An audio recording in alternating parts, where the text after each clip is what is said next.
course. Nice, starting to get a little bit cold back home in England, so nice to get some heat back into the body. A bit too warm at times, but yeah, it's been great so far. I've played in a few tournaments out here. I've played plenty of games during the PSL here, so not too unfamiliar, but yeah, it's a good tournament to be involved in.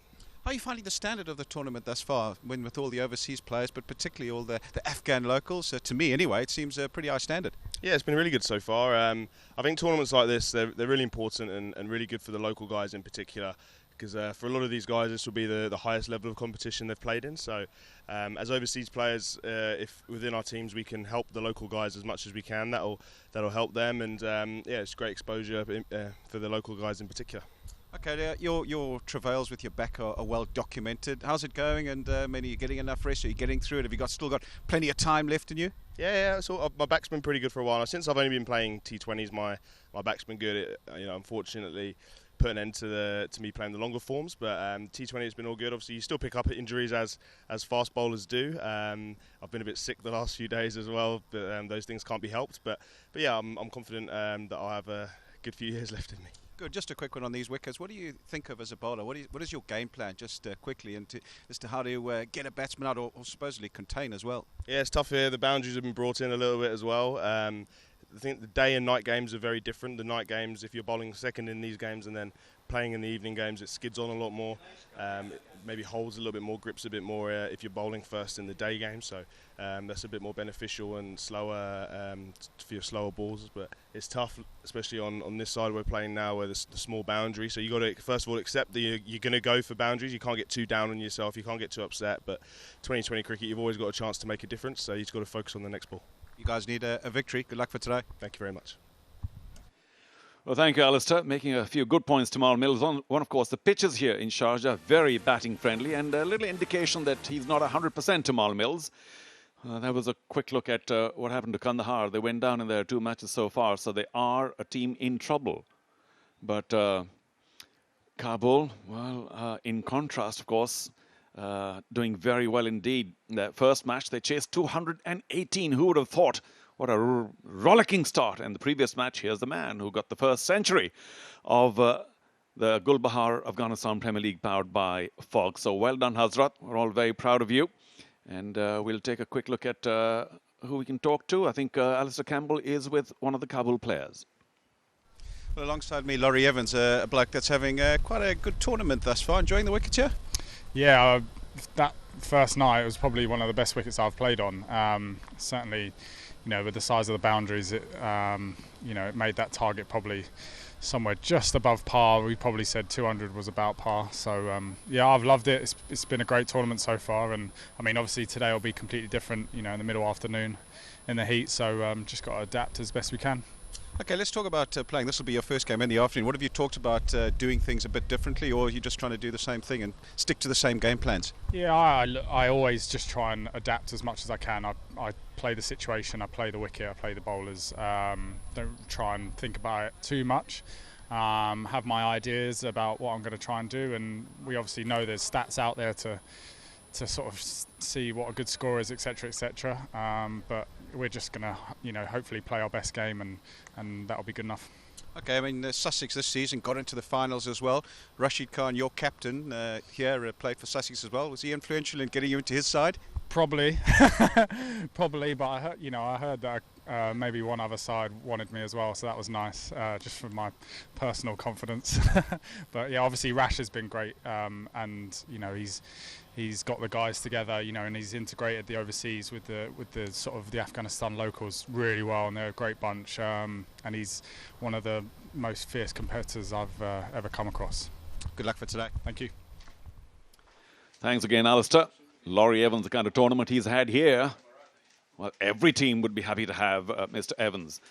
But we'll see whether Kabul can once again come up with the win, because it is, as we've said before, Kandahar Knights who are under pressure. All right, we will get another indication of what the pitch is capable of. This is possibly the one that the first match was played on, but Alistair Campbell has been very busy, and he tells us how the pitch may behave today. Well, we've had 2 night games, and now it's time for a double header, and we're starting this afternoon. It's very hot out here. There is a bit of a breeze blowing, but I tell you what, it's very hot out here, and thankfully the groundsmen have got an umbrella. We've been chatting about the wickets, so I've got int on what's going to be happening here today. Now, thank you guys. I'm just going to move forward. This here is where we played the last 2 games. It's been 1 game per night, and that's been covered now to allow it to rest, and we're over on this strip. And this is the one we played on 3 days ago, so it's had time to recover. And just looks a little different. I'm going to come down here on a length, and I'll tell you why it looks different, is that it's been under that same cover. And have a look here at all this green grass. And this reminds me of what it was like on that first night that the curator did leave some grass on, hoping that it would aid batting and not be too sticky and not stick in the wicket as we saw with these afternoon games. So I think he's done a pretty good job here of trying to leave some grass on here to make sure that the ball is coming on and doesn't turn too much. Remember, there's 2 games today, so he doesn't want it deteriorating too much. And this is the first double header of 4. The next 4 days are all double headers, so he's got to make sure that he just leaves a bit in this wicket so it doesn't die too much and doesn't deteriorate too much. It looks an absolute belter. I still think in these day games that it tends to hold up a little bit. It's not as quick as it is in the evening, but it still looks a really good wicket, particularly with this covering of green grass. So it'll be interesting to see what the captains do and how they want to go about attacking things. But I think this is looking a pretty good surface, and we still should see a decent total set. Well, thanks, Alistair. It looks like one of the tosses that a captain might be happy to lose, saying, well, you pick. I'm quite happy to just do what you asked me to. I'm Charu Sharma. I've got Brian Murgatroyd here with me. Brian, what does par score to you now appear like? Well, it's an interesting one. Good afternoon to you, Charu, and good afternoon to all our viewers. It's a difficult one to call, purely and simply because this is the pitch that was used for the opening match of the tournament when it was 218 played 220, which you mentioned a little earlier. But of course, it's a different kettle of fish now, isn't it? Because it's a day game.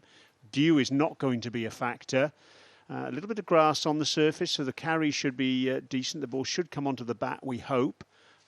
So I think whoever bats first will be looking at a score in excess of 200. Particularly as Tymel Mills mentioned, we are on one side of the square, so the boundary towards University Road, which was peppered last night, is in danger of being peppered again today, you would imagine. Yeah, well, I don't think most of the Afghan batsmen really care about how far the boundary is. They're all very strong, and they hit the ball a long way. Okay, so what's the captain going to do? This could be a tricky one. Ajay Mehra was down there with the captains for the toss. So it's going to be once again a double header today. We're all set for the first game this evening, and it's going to be a big one. It's going to be Kabul taking on Kandahar. I've got both the captains with me. It's Rashid Khan leading the Kabul side. It's Asghar Afghan who's leading the Kandahar side, and of course David Dukes, the match referee. All in readiness. Asghar's got the coin. Head is the call from Rashid. It's a tail. It's a tail. Asghar, you won the toss. What have you decided? Bismillahirrahmanirrahim. I would like ball first. Any reasons for that? Because chasing has been better. Yeah, because today wicket is looking very good. That's why we go for chasing our today because we are going to long bat. Anything in mind you'd like to restrict the opposition to any score, particular score? We try our best. They are restricted 150, 160 because later on the chase easy way for chasing the wicket. Looking for some points on the board as well. Yeah, of course, because But, you know, overall, your top order, you know, apart from you, I think it's been a struggle. They've got the stars, but I think you'll like to, you know, chase today much better as compared to what you've done earlier. Yeah, the past is gone because today is a new game and new day. That's why we are thinking today. We are learning a lot of things for past games. Inshallah, today we are trying our best to play good and positive cricket. All the best for today. Thank you very much. Rashid, had you won the toss, what do you decided to do? I think we would like to bat a ball as well, but you know it's a day game. There will be no effect of the dew later on, so we just need to play positive cricket and just enjoy yourself.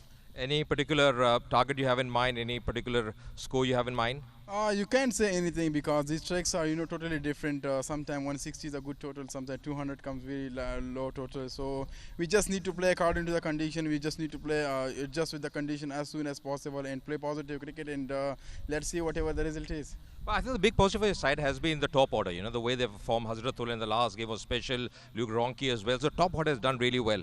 Yeah, exactly. In T20, top order is a very, play a main role in the team. So they are performing well. They are doing well. I think every one of our team is doing their best. It's not about depending on one player or two players. Everyone is contributing in the chasing, in the putting the target. So it's good to see, and hopefully we'll try our best to keep that continue. Any changes, Rashid, from the last game? Yeah, we have 2 changes. Muslim Musa and Kari Fitrat is back, and Masood and Zahir Shehzad is not playing. All the way, Rashid, for this one. Thank you so much. Thank you. So Newsman Center is Kandahar. They won the toss. They're going to bowl first.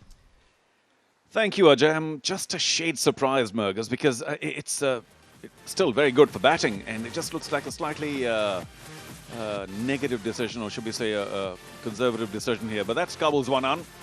Take your pick. All-stars, Hazrat, a fabulous 100, the first of the tournament. Ronki, big stand with him. Javed Ahmadi's all right too. Colin Ingram, of course, another final. Glory Evans had a fantastic tournament, and Rashid Khan can do no wrong. They maybe need to bowl a little tighter. We'll see how that goes. Of course, the Knights won the toss. They will be bowling first. Here come our match officials for match 8 of this Kandahar Afghanistan Premier League, powered by Fog. Day game, the first of 2 matches that we've got for you today. The officials just going past the Kandahar Knights side, and you wouldn't say it's a must-win game for the Knights at this early stage of proceedings, but after played 2, lost 2, they really do need to get a victory on the board to give themselves some confidence, and they've made a couple of significant changes as well. Yes, they have, but, you know, much as Asghar Afghan might show that he is not under pressure, you know, losing 2 out of 8, because that's what they're going to play, can be pretty rough, and especially 2 at the top, because the one key word we keep using, Baz, right in the center there, he needs some runs from you, is momentum. And if you don't have that right at the top, somehow certain members of the team tend to kind of lose it a bit, and it's up to Asghar Afghan and a couple of the senior guys to ensure that somehow they can pull it all back, and that first win is such a key. Today, I'm afraid they may be short once again in terms of personnel, because these guys, as they're walking in now, Kabul Zwanan, have done extremely well. And in terms of confidence, most of the top orders scored plenty of runs, but Kandahar Knights are right here, Murgas, in trouble for me, and especially their bowling, but also their batting just has not worked so far. Well, they've made a couple of very significant changes, as I alluded to a moment ago. Ricky Vessels has come in, the son of Kepler Vessels, and a very experienced first-class cricketer from the UK. He's going to keep wicket. He plays for Nottinghamshire, plays county cricket for Nottinghamshire, and that really is an important move, because in the first 2 games they were cobbling together, keeping between Karim Sadiq and Asghar Afghan, and it simply didn't work. But also, Tymal Mills misses out. He's been under the weather a little bit over the last couple of days, and so Mohammed Naveed, the UAE fast bowler, comes into the reckoning, and he's a very experienced bowler in these conditions, so he should add to the lustre of the Kandahar Knights, one would imagine. But here's the man of the moment. Well, regardless of who's going to be bowling, they will be aware Hazrat can hit it big, and he looks to hit it big just about in every opportunity. 124 of the finest in the previous match and only 55, and a stand of 144 with Luke Ronki. So 178 matches, all the experience you want, but look at that strike rate. Very special. Over 150, and over all those matches, you've got to say the man doesn't hang about, looks for quick runs. And if I were a Kandahar Knights bowler, I haven't done too well so far, I'd be shivering a bit, saying, where do we bowl to the spare? Well, it's going to be Karim Sadiq who's going to open the bowling, and as we've alluded to in the past, he's very experienced at bowling at this stage of proceedings. He's freed from the responsibilities of the gloves today. He's batted twice in the tournament and has got a duck on each occasion, so he'll really be looking to make a contribution with the ball here. Usually he comes on and just bowls darts in the first 6 overs. It was quite remarkable in the first match where he took his pads off, was bowled 1 over by Asghar Afghan, took a wicket and then was taken off again and put the pads on again. So here we go. First ball, double header today. And the dart kept Hazrat quiet, but for how long? Well, I suppose you could argue there's a little bit of pressure on Hazratullah here to try and replicate what he did a couple of days ago. Well, yes, or, of course, as Hamid Hassan, former captain fast bowler who is commentating with us, continues to remind me, this whole concept called pressure, absent from Afghanistan. Yeah, 3 dots in a row, wow. Gold dust. You got 5, circle on the off, and 2 on the leg, so perhaps just needing to keep it on off stump. Oh, well bowled. This is what he can do. He just comes on, and he's fairly metronomic in terms of where he pitches the ball, darts it in, doesn't let the batsman get underneath it. Once again, same ball, same shot, inside edge of the bat. And I've got to say, Hazrat's feet are not exactly twinkling right now. They're just pretty solidly stuck on the pitch. Oh, false shot. How did that miss? Wessels looks up into the sky because it's a difficult one to keep. Big shot attempted, and he did get an inside edge. So our first fog boundary. 4 for no loss.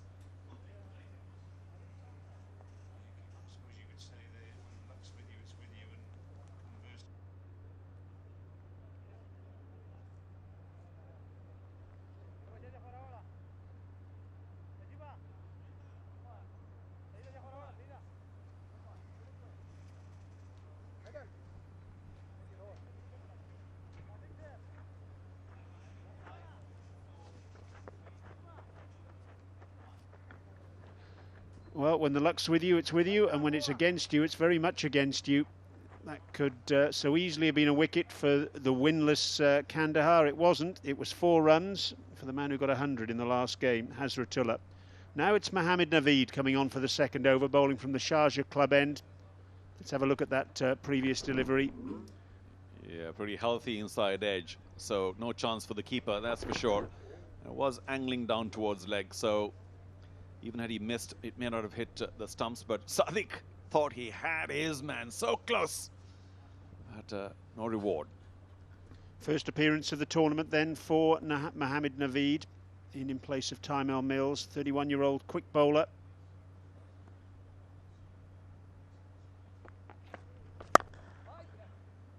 Has been in this country for over a decade after moving here from his native Pakistan. You know, he was elevated to the UAE national squad just a couple of years after playing tape ball cricket with friends in Fujairah, just up the road. He was part of the UAE national squad for the ICC Cricket World Cup in 2015. Yeah, tape ball cricket, such a speciality of those growing up playing the game in Pakistan.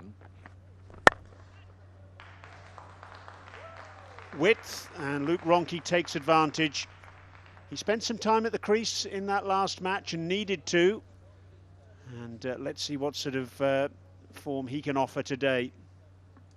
Yeah, when you flash hard, quite deliberately hit on the up, and no chance for the fielders behind square on the off. So we'll have to say that, again, resulted well for Kabul Zwanan. Just an element of danger there. Man at cover point, backward point, inside the circle. And, of course, a third man waiting for that flash. Mohammed Naveed played for the Toronto Nationals in the Canadian 2020 tournament in June and July. 3 matches, a couple of wickets. Another look at that pitch that Alistair Campbell had a look at a little earlier for us. It's the same surface that was used for the opening match of the tournament. It's had a little bit of time to recover, and a few specks of green grass have made an appearance. We're expecting the ball to come through quite nicely. Yeah, unlike the pitch used for the last couple of days. Just also a hint of support for the faster bowlers. The ball may move around just a shade, but of course it's the middle of the day, so it's quite brutal really. Apart from batting friendly pitches, also the heat can really get to the faster bowlers particularly. Although one dare suggest that these guys are used to the heat, but still, it's tough work.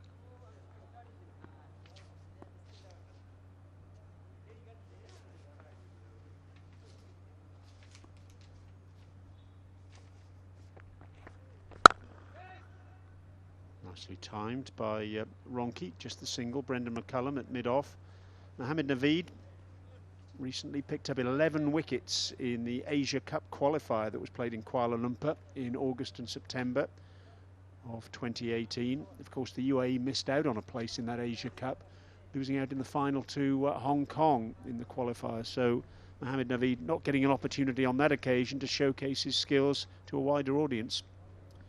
Yeah, quite a surprise, Hong Kong getting into the Asia Cup over a couple of other fancied teams, but good for them to just mix it around a bit and showcase the fact that Asia has more depth in terms of larger number of countries playing the game. And Hazrat once again a little tentative. I think the 100 took a bit out of him. He's just ambling across to the non-striker's end. Perhaps he's not 100%. 2 gone. It's a 10 for no loss.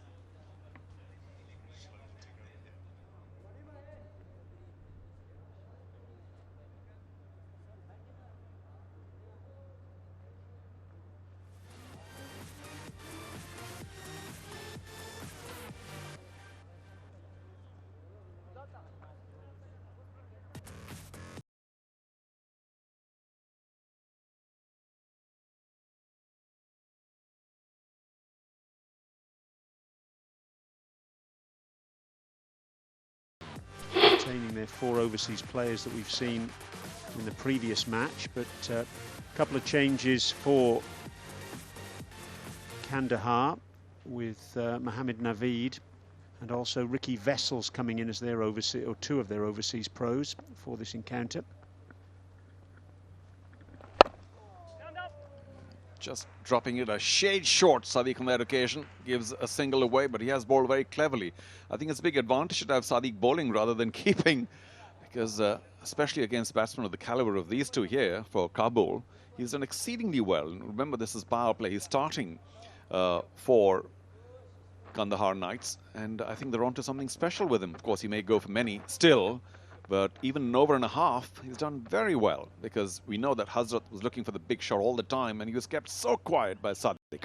This is different now, as we have a right-hander, and Sadiq continues to go around. I just wonder whether he'll try and slide it away from Ronki.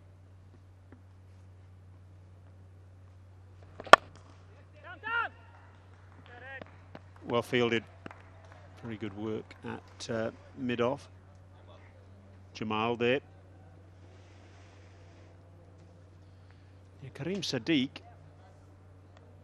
actually bowled in the first 2020 international that Afghanistan ever played against Ireland in Colombo in 2010.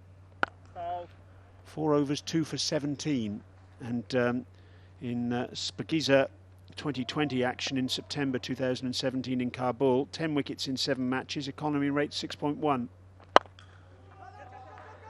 Just a little bit of width, but enough time for Baz, I think it is, to run to his right.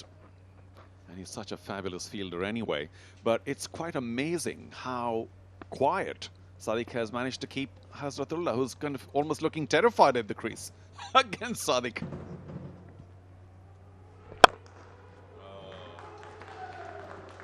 Oh, we spoke too soon there, didn't we? Full toss outside off stump, no protection out on the boundary, and a fog maximum 4 for Luke Ronchi to end the over. 17 without loss.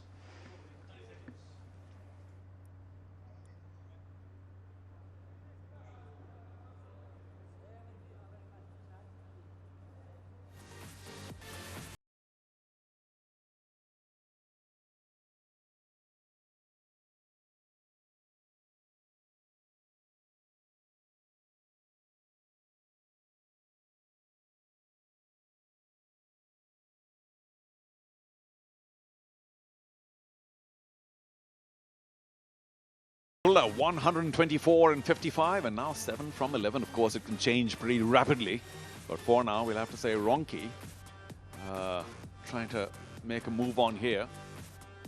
Half the power play over, only 17 on the board, which is not bad, but all things considered, we'll have to say only. They've got 50-60 on an average. But last ball, last over, 2 full, and Ronchi finding the gap easily on the offside. It's well bowled, but not so well fielded. That's a poor piece of work at short, fine leg. And Mohammed Naveed, absolutely furious. Basically, the fielder dived over the top of that one. Well, he kind of just fell over. He did try and chase it down to begin with, and then an ill-timed half dive. What was that? Yeah, I don't think I'll give more than 3 on 10 for that one. And I'm being generous.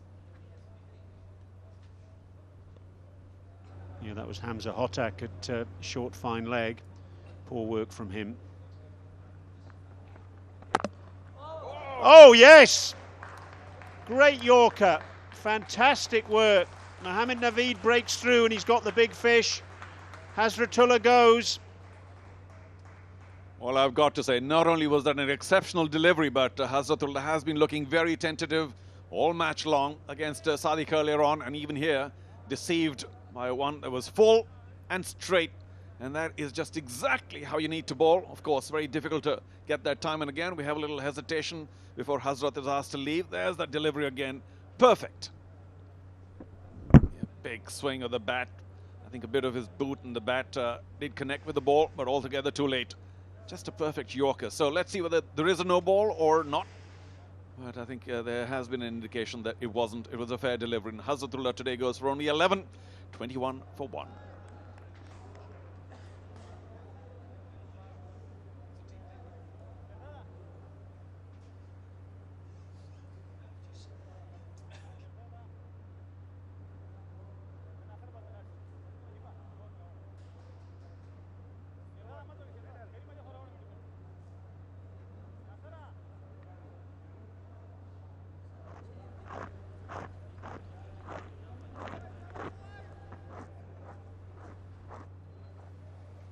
Colin Ingram in at number 3. Early introduction for him. Vastly experienced, just 61 runs for 5,000 in this form of the game now. Left-hander from South Africa. Naveed right on the mark. And how pleased Asghar Afghan is going to be with this addition to his team. Naveed hasn't put a foot wrong. There's the wicket again. Oh, perfect. And of course, Hazrat was, we'll have to say, looking very tentative. Perhaps didn't see that in time. His eyes might have lit up a bit, saying, oh, a fuller delivery. I'm going to really go for this one. And then it was just suddenly too full and too straight. So that's a big wicket for the Kandahar Knights. They'll be pretty chuffed.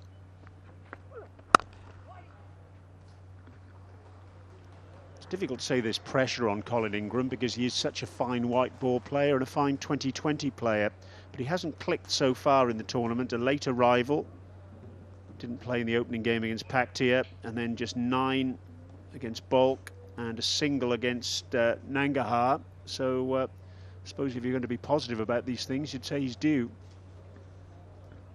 And still Kabul have a right-left combination at the crease, so just to keep the bowlers a little more honest. Oh, pierces the gap. So another fog boundary. And Colin Ingram starts with a fair amount of purpose here. Of course, there was a bit of width on offer. Just using the pace there with the ball angled across him. Just watch this now. Just opens the face of the bat just a little bit to guide it between backward point and cover. That's quality batting. And the first really loose delivery, if you can say so, a boundary ball by Naveed. Much better. Of course, from the middle of the bat again, but that was much better line. That will end our 4th over, and it's 25 for 1.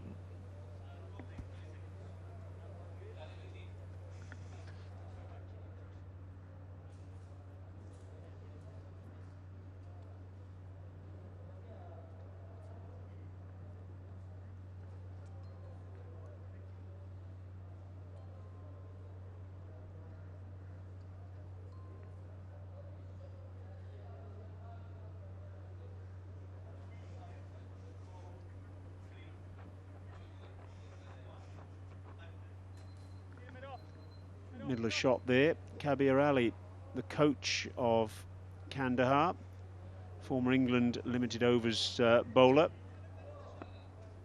A little bit of pressure on him.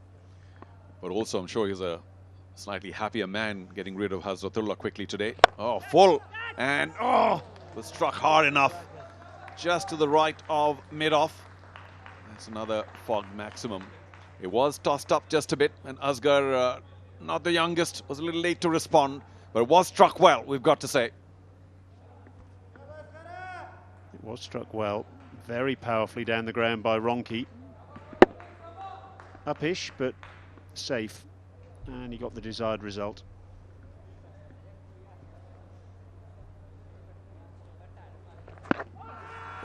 pitched well outside leg, we're sure. However, all bowlers think all balls that wrap the pads are out. Well, not just pitching outside leg, we suspect, but also you might have seen Karim Sadiq jumped right in front of the umpire to appeal. So whether he would have obscured the umpire's view, I'm not sure. Again, same ball, same appeal, same result, pitching outside leg. Maybe in crashing onto the stumps, but it doesn't really matter. Sadiq well bowled, though, we've got to say, after giving that first ball boundary. That was the only one tossed up, and then he's gone back to, as you say, Mergers, darting it in.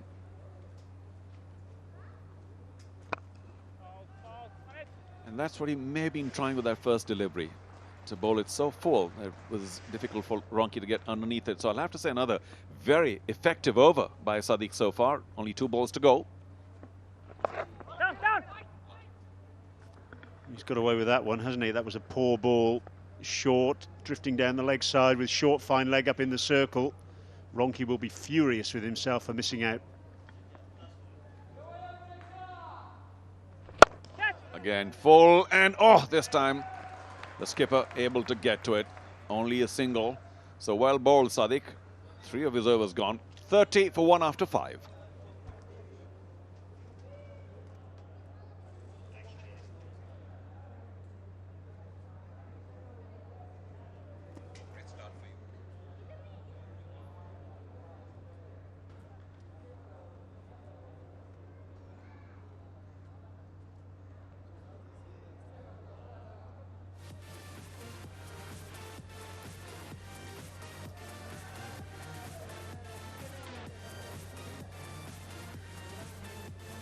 In the pack there, Panthers 4 points top of the tree with a better net run rate as compared to the Kabul side. Bulk Legends, they won 2 games with 4 points as well.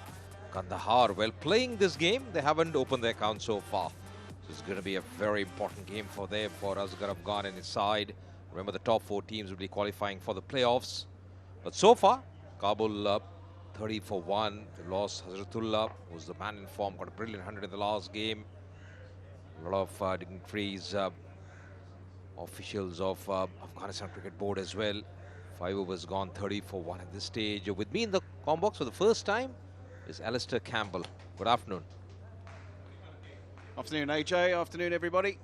Syed Shahzad into the attack. Best of 3 for 16 early on in his career, just his 7th outing. That's up in the air. He hasn't middled it at all. And will just dribble out to the man at mid-on. It's been tough going, really has, for Kabul Zwanan. One of the more sedate starts of the tournament thus far. Just haven't been able to get going. Maybe something to do with the surface, maybe a lot to do with the decent bowling served up by the Kandahar Knights. They won against Paktia, they lost to Bulk, and then they won again against Nangarhar. So 2 from 3, not all bad for the Kabul Zwanan, and if they can win again here, then they'll be well on their way to securing a place in those playoffs. Still a lot of games to play, still a lot of things that can go right and wrong. And they'll just be concentrating on the present and trying to get this game underway and done and dusted. But they've got some work to do. Got him, gone, goes from bad to worse. Trying to up the ante somewhat, trying to get on with the scoring. And all he's done is hit it straight to the man at backward point. You're not able to keep it down. Just trying to play in that direction, was in the air, not able to keep it down, and there's a second wicket falling here. Just a bit of width offered, trying to just work it on the offside. That's a good catch by Jamal, and he's delighted, Shahzad. So they have done a good job so far. The bowlers, Ingram, Kundu march out for 4. It's 31 for 2.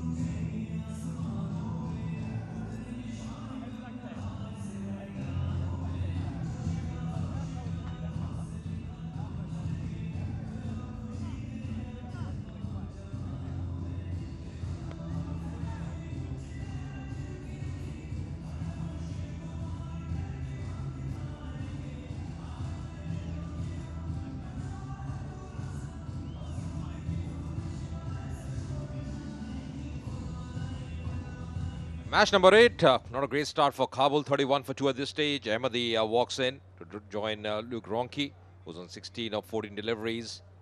Shahzad getting his first wicket. Javed Ahmadi, a very capable batsman. You see the strike rate hovering around 122 50s for him in his T20 career. 23rd game for him. He's got a task in hand.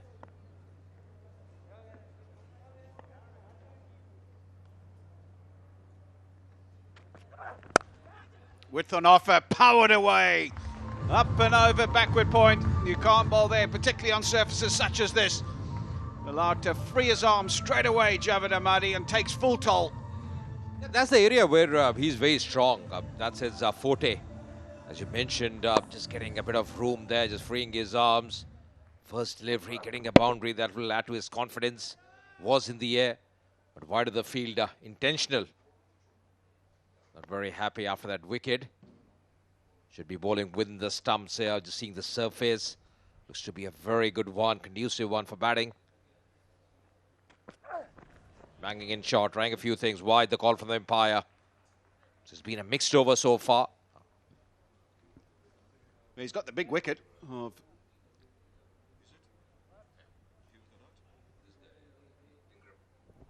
Colin Ingram, and then it's been a sort of mixed bag. First delivery after that, wide outside the off stump, slashed away for 4, and then tried the short ball, the bouncer.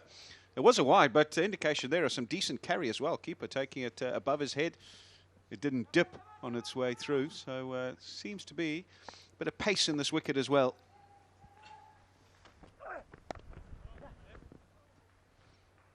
Easily worked away down to third man.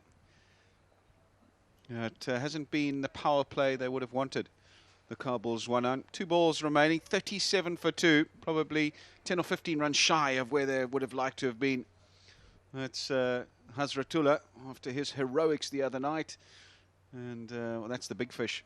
Colin Ingram hitting one straight to the man at point. 2 relatively soft dismissals, you'd have to say. It wasn't a shot in anger. They weren't going after the bowling. Rather tame.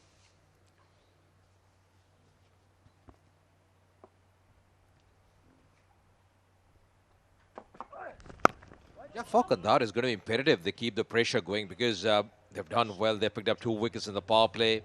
Hazratullah was probably the big one because he batted so well in the last game, getting a brilliant 100. Ingram as well, very experienced campaigner in this format. So they've done well just to keep that pressure going. This ball win the stumps, don't try too many things. He's got a ring of field on the offside.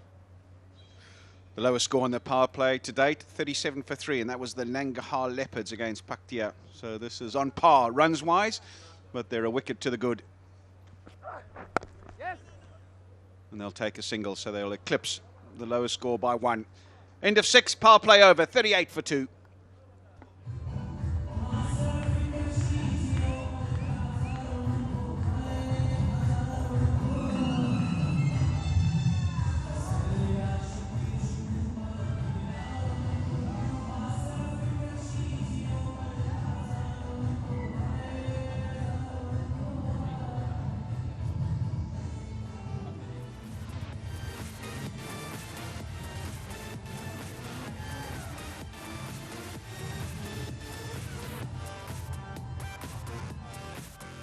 So the power play gone, 6 overs gone, 38 for 2. Ahmadi, he's just come in, getting a boundary off his very first delivery.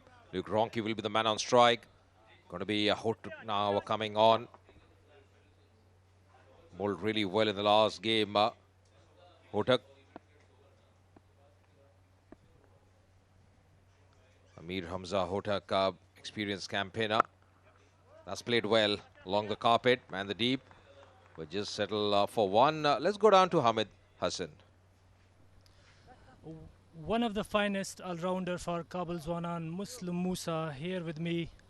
Muslim Musa, daratu wa da APL stada para dazal tseo mana lari. Bismillah ar-Rahman ar-Rahim. Waqian ma da para dera mana lari zaka che ghat league da ghat mechuna di ghat staran pa ki lubiga. Manga awal zal da lubigu. Na der samt izdam kro lagya yu zakom inshallah inda ke wa mangam yo. So plan laru inshallah pa manga wa mali ko. ډېر ښه 2 لوبې هم ګټلې دي یو هم بایللې ده او نن هم 9 منډې دي تقریبا شپږمه ور شروع دی څه فکر کوئ نن میچ کې هم چانس شته د ګټلو انشاءالله ټیم زموږ ډېر بیلنس ده او روان بیټسمنان ښه بیټسمنان پاتې دي او انشاءالله امید هم ده چې میچ وګټو او ښه بیلنس ټیم لرو راشد در سره لویر ایونز در سره پارنل در سره ډیر ښه سایډ لرو څه دغه لوبغاړي چې کوم دي د انټرنیشنل شی د زده کړي دي د خپل تجربه در سره شریکي او ډیر سم تیز زده کړه کوچ ډیر خواري را سره کوي پارنل د ډیر څه تیز زده کوو او بیټسمن د لوري ډیر ښه بیټسمن د ما فیورټ بیټسمن ده ډیر سم تیز زده کړه ان شاء الله نور هم تیز زده کوم ډیر زیاته مننه Muslim Musa, he shares experience and he is very excited to looking forward to his performance. And his favorite batsman, Laurie Evans, is my favorite too. Back to commentary box. Thanks a lot, Hamid. Yes, Laurie Evans is impressed one and all. That's the end of a good over as well from Hotak. 40 for 2.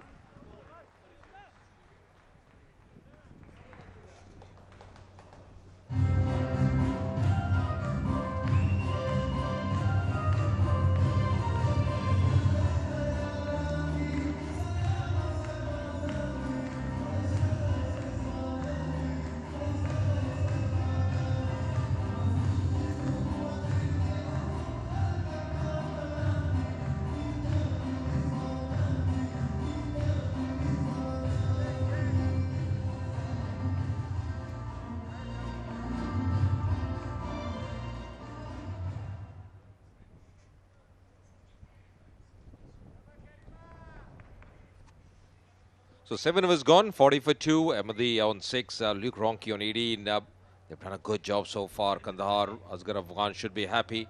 The way things have panned out for his side. Wins the toss, up into field first. They bowl the right lines. The spinners have done a good job. It's going to be Kareem Jannat now from the Sharjah club in. 25 wickets for him in his T20 career. Economy just under 8.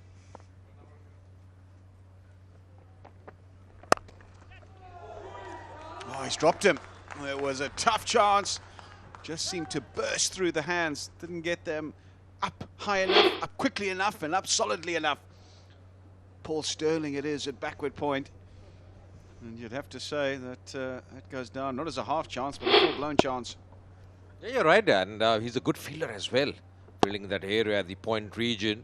Oh, just getting his fingertips to it. That should have been taken at this level. Was struck powerfully, no doubt about that, but was in the air for some time.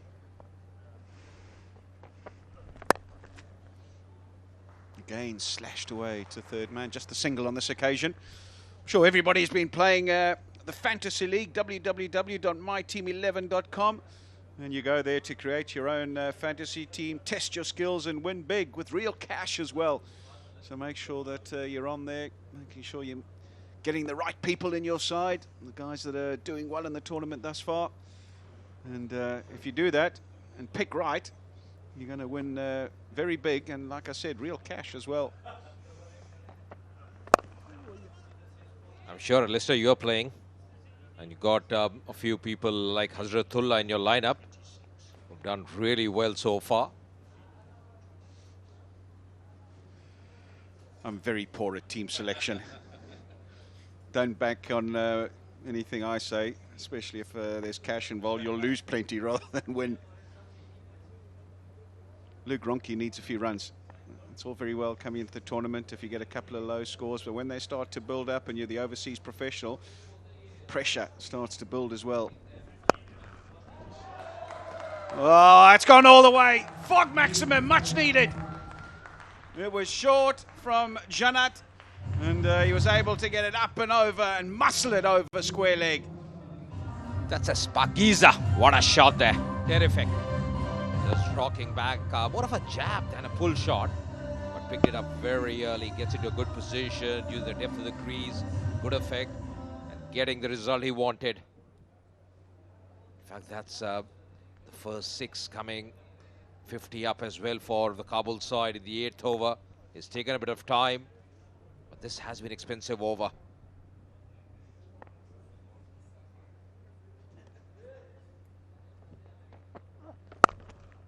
What are those scores again? 15, 11, 26. Those are the 3 scores thus far for Luke Ronchi. He's on 19 of 20 deliveries here. So not striking it quite run a ball. He needs to make sure that he converts this start here today. Those previous scores indicate that he's got starts in the other games, just not able to push on And it's a critical time of the game. He's going to make sure that he really does go deep. Right off the toe of the bat. 8 overs bowled, 51 for 2.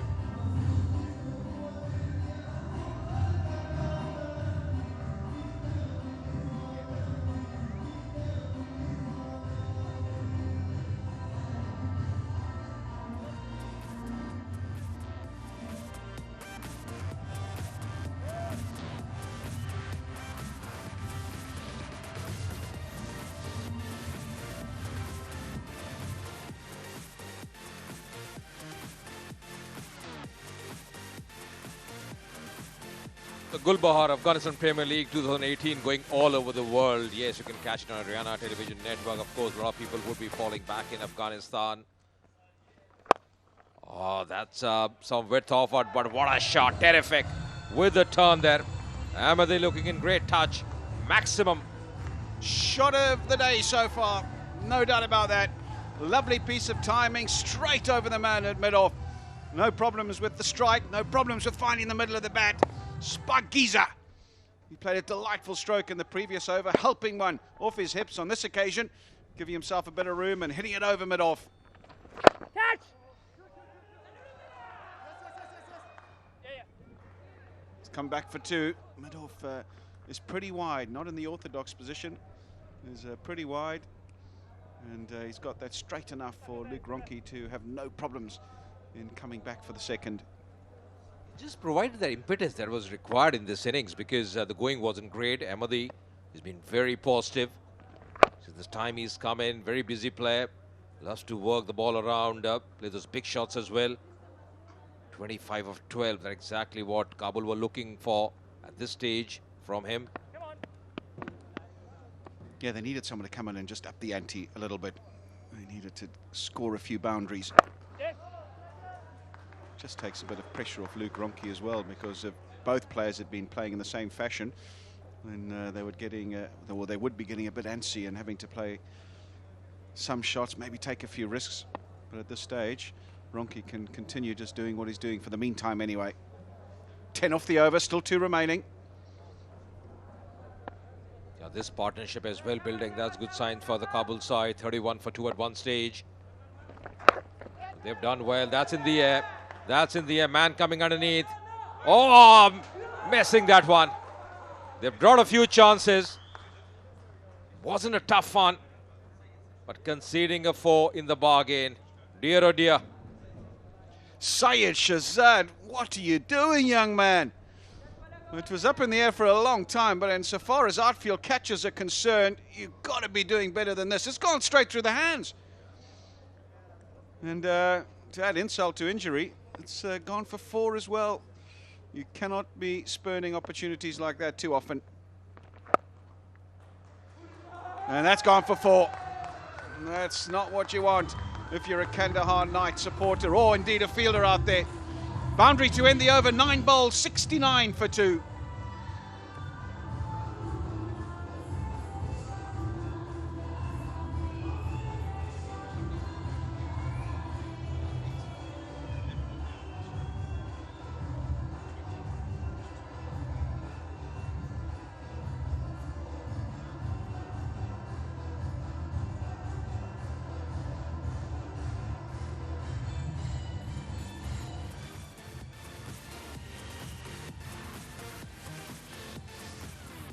.29 of the last 2 overs.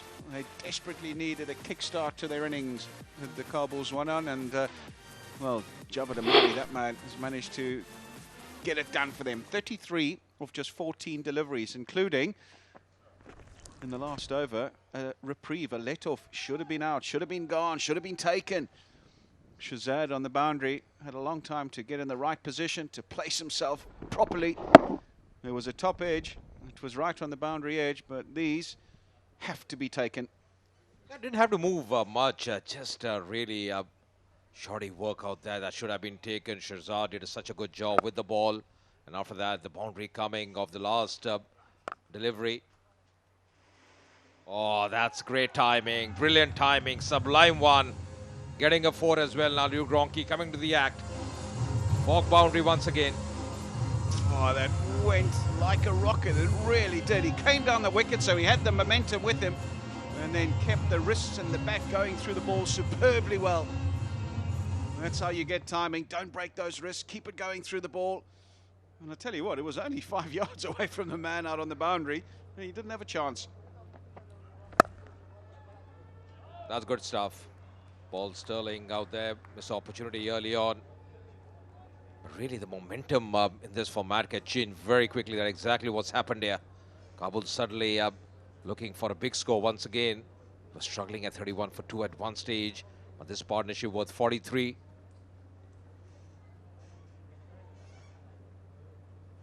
How costly will that drop be? Remains to be seen. Javed Ahmadi. 3 4s, 2 6s, striking at 235. Now then, third man up in the circle. Some more protection out on the leg side. So 3 men out on the leg side boundary now.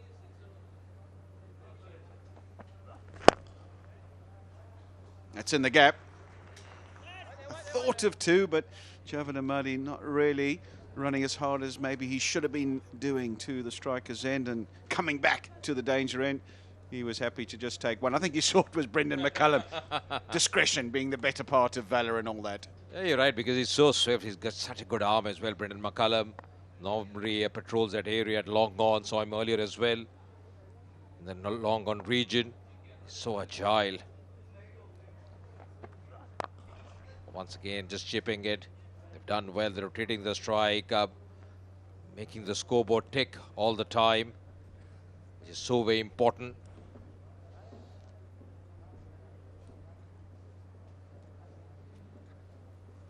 Yep, and I think there's a realisation from the 2 out there that this pitch is a good one. And they need to get a move on. 150, 160 is not going to cut it. They need to make sure that they're above that. 170, 180 needs to be par, I reckon. Down the ground. Will this be taken? Yeah, it will. He's not going to drop those, Brendan McCullum. He's one of the best in the business. Trying to hit it straight, just drags it a wee bit.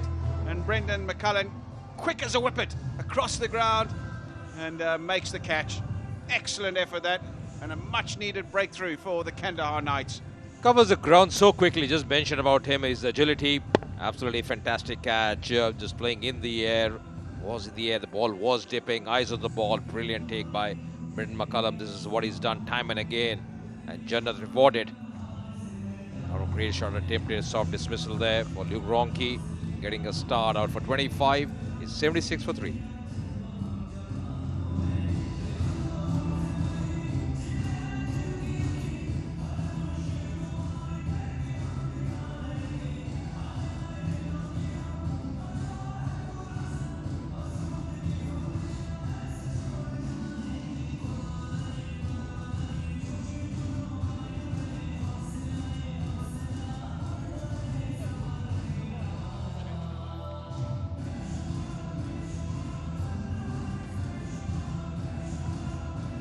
So Jannat getting his first wicket. Great catch by Brendan McCullum in the long on area. 76 for 3. 10th over in progress. Laurie Evans coming in. The man in form has done such a good job so far with the bat. Has been very consistent. They're looking forward to him. 97th game for him in his T20 career. Just see the strike rate. Absolutely brilliant. 131. And he's there because this was the wicket of Luke Ronke. Just playing uppish in the air. Not going fully with the shot, but Brendan McCullum, absolutely brilliant. Charging, covering some distance. The ball was dipping, eyes on the ball. So agile. Acrobatic take by him. Just chipping it, working it on the onside. Will come back for the second. That's good running. Showing the intensity in running. End of a successful over. Half the overs gone in this innings. It's 78 for 3.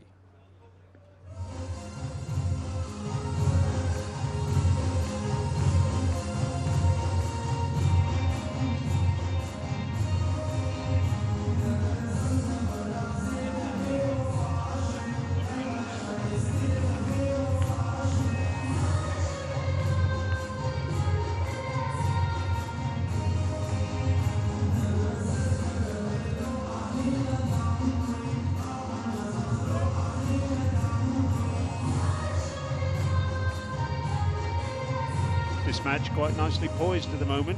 Kabul 78 for 3. Javed Ahmadi absolutely flying at the moment, and Laurie Evans, one of the form players of the tournament, now with him. And Evans will take strike for the first time now against Shahzad. Evans, of course, not taking strike at the back end of that last over because the batsman crossed while the ball was in the air for Luke Ronke to be caught by Brendan McCullum. I've quite like the look of Shahzad so far in the tournament. Very tidy left armour. Except, of course, his work in the outfield. Missed a catch earlier on. A couple of overs ago, and the ball was chasing him at that point of time. Let another boundary go. Really should have been put away anywhere else except to the cover boundary fielder. But, you know, plenty of batting still left. There's Laurie Evans who's just come in. Ahmadi is, as you said, flying. And then Heath Streak will be happy that Rashid Khan is in terrific batting form apart from his magnificent leggies as well. So we'll have to say, despite the fact that they've lost 3 wickets and 2 of them pretty early, Kabul, to me, still look like they can target 180. If not more, because they have been known to accelerate pretty wildly. Laurie Evans can hit the ball a long way. Rashid Khan took, what, 28 in an over a couple of matches ago. So plenty of batting still left. And if I were you know, the Kandahar Knights, I would say, listen, we need to keep it very, very tight. 2 more wickets, and then we may be on top. Ahmadi still going hard. Yes, let's remember... I think it was against Nangarhar, wasn't it, where Laurie Evans and Rashid Khan got 73 off the last 4 overs of their innings there. In the end, it wasn't enough for victory. Is that catch by McCullum again? Yeah, I don't think he got it in the sweet part of his palm. He was busy rubbing his fingers thereafter. Everybody's, you know, fingers in the game, they've got some padding or the other. Lots of ball injuries. But yeah, it was a fine catch, diving to his left. When the ball's dipping and you're running in, it gets very difficult to keep your eyes on the ball. But Baz McCullum, of course, all the experience in the world, and he clung on to it for life. Important wicket too. Ronke was beginning to turn threatening.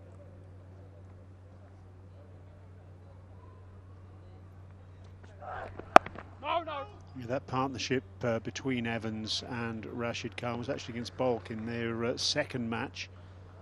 Laurie Evans making 64 from 47 balls on that occasion. Of course, we all remember his effort against Paktir in the opening game of the tournament. 79 not out from 39 deliveries. He's hit 10 sixes already in this tournament, with power to add. Asghar Afghan should be reasonably pleased, but it's not over yet, Asghar. Oh, short, wide.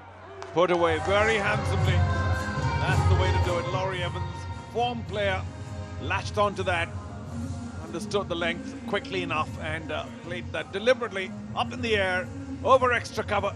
Terrific fog boundary. Well, Shahzad has got things wrong in this over a little bit. He's given too much width to both batsmen, and Evans absolutely relishing that.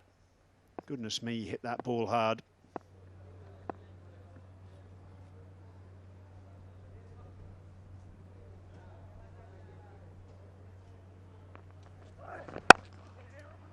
Better length.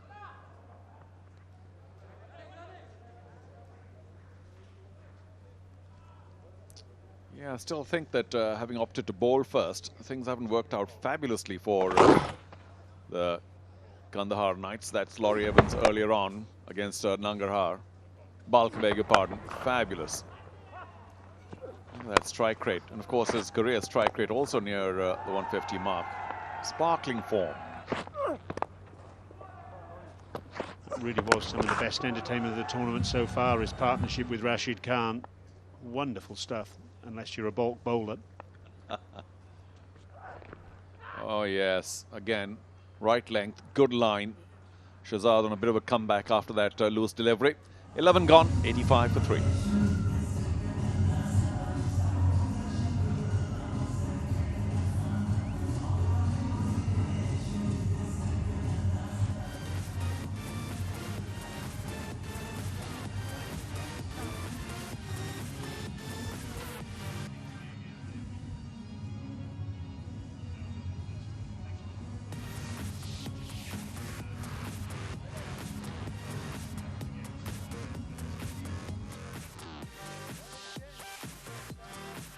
Sadiq bowled particularly well right at the top.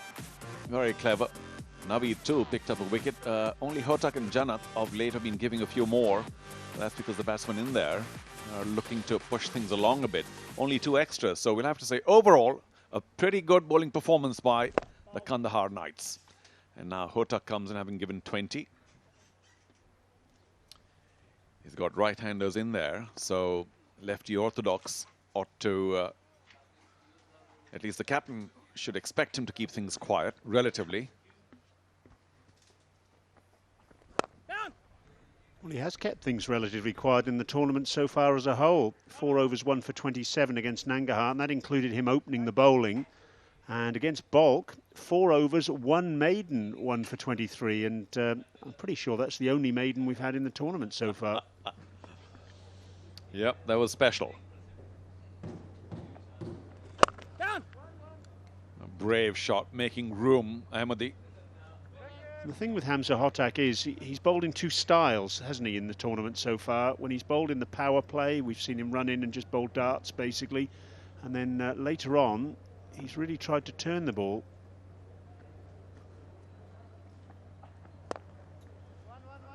Well, you do have to sympathise with spinners because it's so difficult in the short form to try and give the ball much air. These guys are onto it so quickly. They are fearless. They hit the ball a long way. And you can't blame spinners for just sort of darting it in, trying to keep it tight, as we say in our part of the world, just getting hold of the leg, you know, not giving room, bowling leg stump. Pretty much like that. I'm pretty sure, you know, Cherry, that we're going to see quite a few spinners operating today from that Sharjah club end, because certainly to right-handers, it'll mean that those right-handers are hitting to the longer boundary on the leg side. Certainly the University Road side of the ground is much shorter today. That's the shorter side of the field, which means the ball gets quicker to the man at the boundary. Still only a single. Good over so far, but you make a good point. I think also there's a bit of a breeze, which is coming left to right. So we'll get back to that. 12 gone, 90 for 3.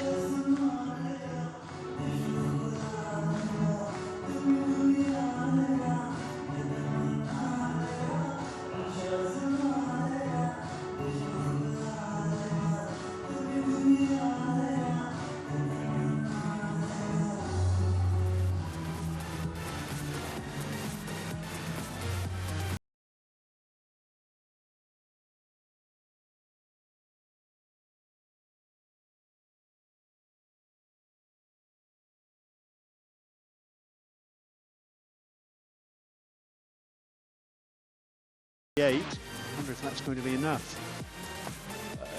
Well, considering the fact that Kandahar Knights haven't been among the runs, that may be enough, but it's up to them to ensure that they don't get 175.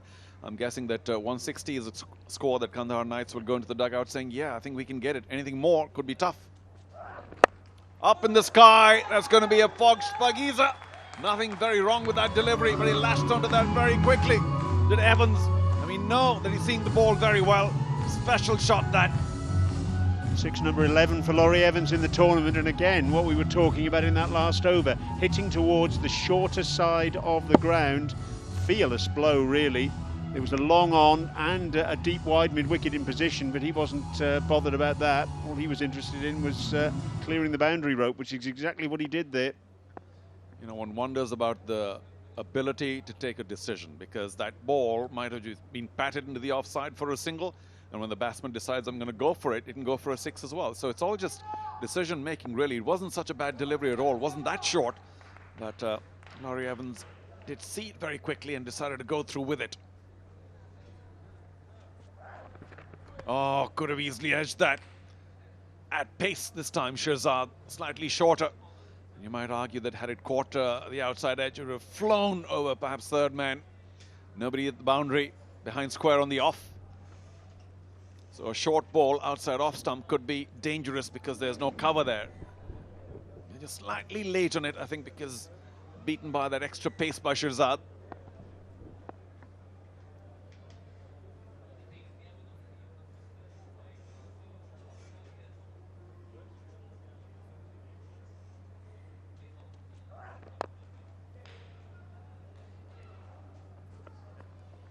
Shirzad's been tidy in the tournament so far.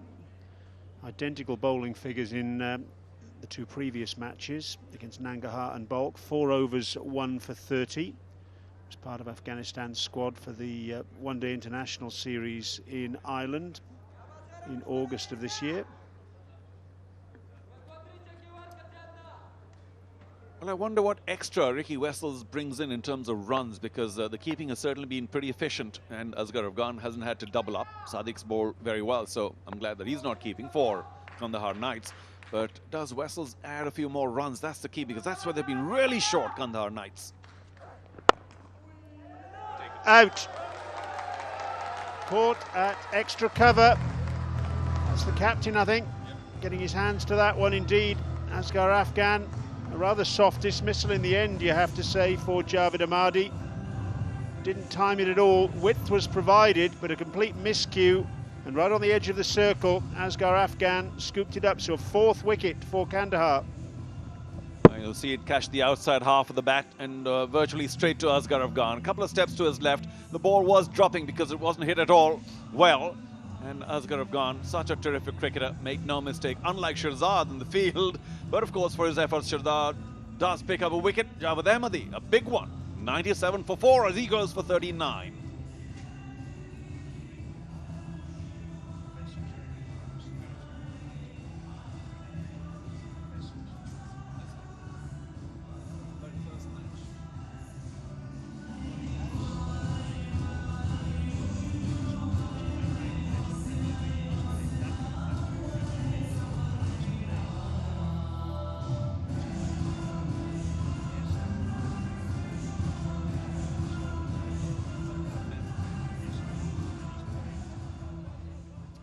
Great to see young fans here all decked up, the Afghanistan flag, Afghanistan colours.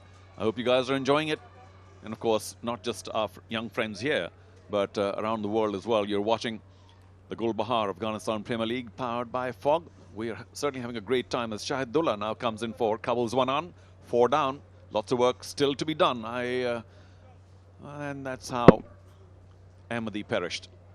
You can see he took a pace down the pitch there, but ended up completely miscuing, and Asghar Afghan making no mistake at extra cover.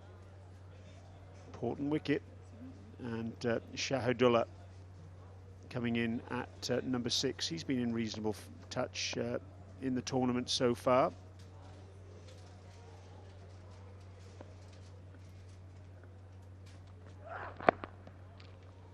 Yeah, Shahzad sticking to his game plan. Good lines, good length. And you got a new man at the crease. That's exactly what you need to do. A couple of loose deliveries and maybe a boundary ball, and all the pressure goes away from the new man. So a little bit of worry on Heath Streak's face. They've been doing pretty well, Kabul Zwanan. And if they win today, they will make handsome gains on to making the final 4. But if they lose, and I personally am not plugging for any team, but I'd like the Kandahar Knights to actually get on the scoreboard, the points table. As our century man from the earlier day, Hazrat, no runs today, was very sluggish and got out to a fantastic Yorker.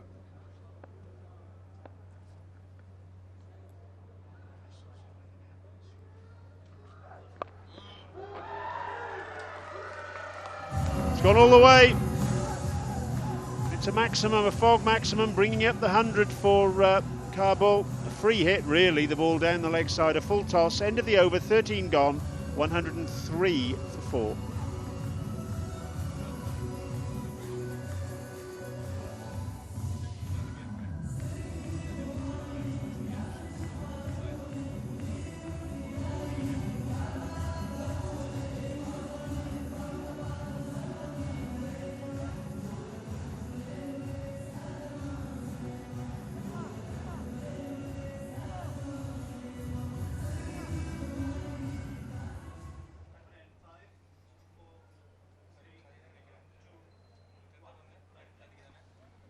Looks like Sadiq is returning to complete his spell. 3 wonderful overs at the top of the innings. Now that's last ball, last innings. There we go. And yeah, Murgas, you mentioned a free hit for a 6, but the batsmen were actually looking for a freer hit. They were gesturing to the umpire saying, wasn't that above the waist height? Do we not get another free hit? Hey, You did very well with that. There we go again, saying what? Was dipping though. So, well, spotted umpires. Jumps out. Shahidullah, who got off the mark with that 6. For the Bandi Amir Dragons in the Spagiza League in Kabul in September of last year. Only Asghar Afghan with 250 runs scored more runs in the tournament. Sorry, just draw your attention back to Karim Sadiq, who's done so well so far. If he can keep this one tight, we'll have to say it'll be a very special spell. And maybe Kandahar Knights are onto something far more rewarding with Wessels behind the stumps and Sadiq bowling his quota of offies. Yeah, and now gives one air. That's because Shahid's pretty new to the crease. He got away with it.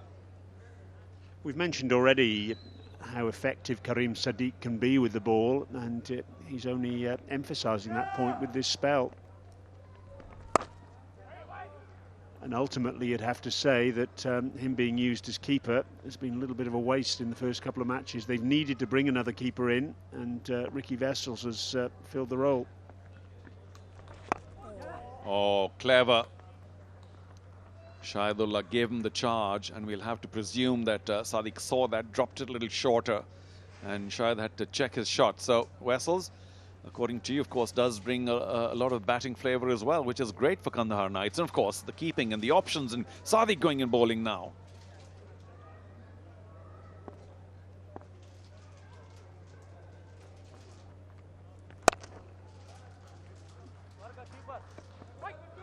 Yes, Ricky Wessels averages almost 30 with the bat in 2020 cricket.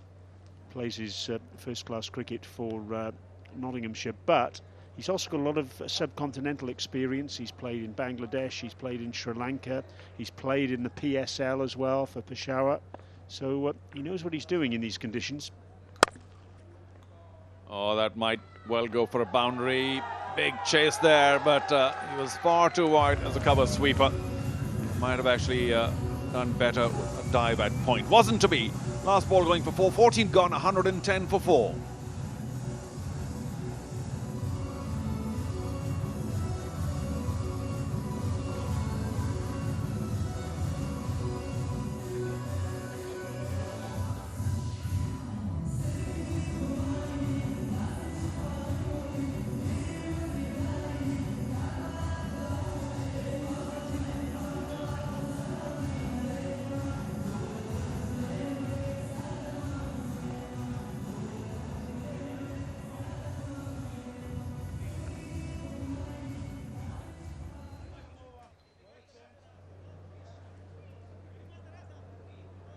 Six overs to go. Here's the boundary off the last ball of the previous over. That's Karim Janat out on the boundary. Not able to cut that one off. And Shahidullah's come in and given his side a bit of momentum after the loss of that 4th wicket. 11 off just 6 balls. Mohammad Naveed is coming back into the attack. It's a change of ends for him. He started off today, his first 2 overs from the Sharjah club end, now from the pavilion end, our commentary box end here at the Sharjah Cricket Stadium. And Murgas, both of us have been saying that this was a welcome start for Kandahar Knights because he was right on target. Good lengths, good lines. And here too, the length not short enough for the big pull, nor of course long or full enough for Laurie Evans to get underneath it. Very clever bowler, good addition to the team, as in he was always there, but bowled very well. And a little bit of concern still on the Kabul Zwanan team because they're behind the 8 ball right now. What's their run rate? 7.84 or so. I mean, no, that might get them to 160. Of course, let's not forget that there can be crazy acceleration in the death overs that's coming up soon. Left-handed, Shahidullah on strike. Nice little change of pace from Mohammad Naveed. I have a chuckle that he's in the side today because the first match that Kandahar played was, of course, against Nangarhar, and there was a local journalist who turned up, who I know very well, who turned up at the ground simply on the basis to cover the match if Mohammed Naveed played. And of course he's missed out on the first two. I'll just have to go and have a look in the press box after we finish this commentary stint to see if that particular journalist has made an appearance today. Well, you obviously know something about Mohammed Naveed that we don't. Big star, perhaps in the making. Bowled well today though. Short one, just for a change. Lucky to get away with it. Shahidullah looking to go big. So once again, a quick estimate here. 112 for 4, about 5 overs or so to go. Let's give them 50, that's 162. I'm guessing 170, 75. And even though we've seen lots of totals in the 180s, 200s as well, I think that might be too much for Kandahar Knights on this. They come up with a very special batting display today. Remember, they have chosen to chase.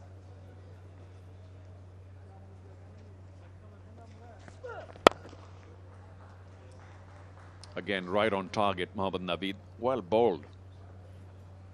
You remember in their first game, they managed batting first, 139 for 9, and Nangarhar knocked that off pretty comfortably. And in their second game, they couldn't chase Balk's 165 for 6. So batting is an issue for them at the moment. They have struggled in their 2 outings thus far. But, well, you have to say, on the plus side of the ledger, this has really been a very disciplined bowling performance so far.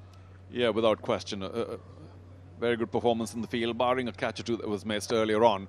But really, it's up to Baz and maybe Sterling to begin well, which will be half the job done when they chase. Again, very cleverly bowled. Shahidullah giving the charge and having to adjust. Mohammed Naveed will know a lot of these Afghanistan players, having been a mainstay in the UAE side, of course. Afghanistan and the UAE, they've been very much at each other's throats for the last few years in what was associate cricket, of course, and for Afghanistan now they've stepped up to the next level, having made their test debut earlier this year against India in Bengaluru. They need to get rid of Evans and Rashid quickly. Not to be down leg, that's going to be another 4 maximum. Well, a bad delivery to end a very good over. It's 118 for 4, 15 gone.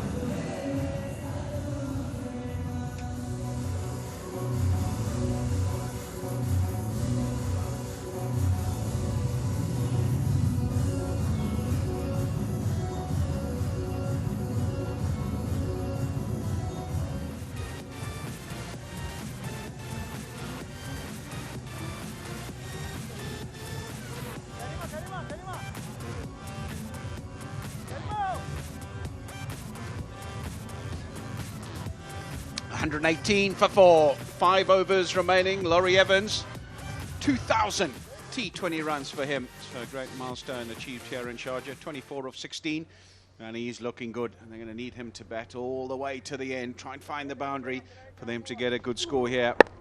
Last ball of the last over. I have to say, not a great delivery. Full toss on leg stump with your fine leg up in the circle. You're asking for trouble. Yeah, a flick of the hair. He knows that's not a great end to the over. Rightio then. Shahidullah 13, Laurie Evans 24.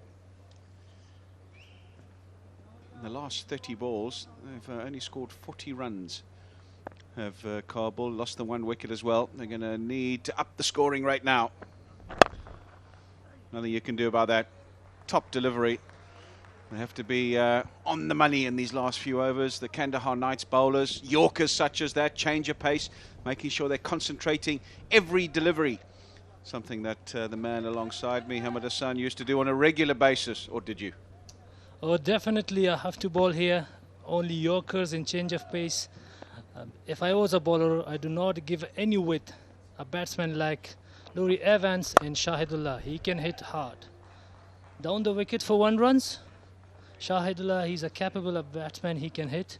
He used to opener on domestic cricket in under 19, but right now it's franchise cricket. You have to go with the captain decisions, and now he's batting number 6, so he's doing so well. This is the man, Laurie Evans, man in form. 2,000 runs in just 97 matches. What a strike rate, 131, 1550s, best 96 runs. Yeah, he'd like to get to that 3-figure mark, the holy grail in T20 cricket.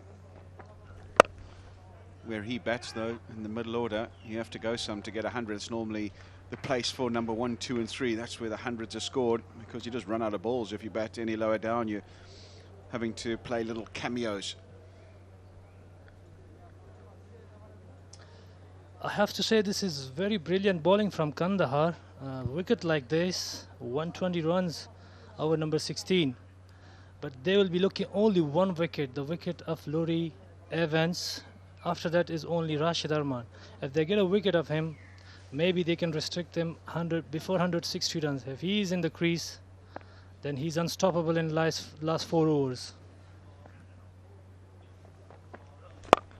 That's up in the air. Has he got enough on it? Just! Spagiza! Fog maximum.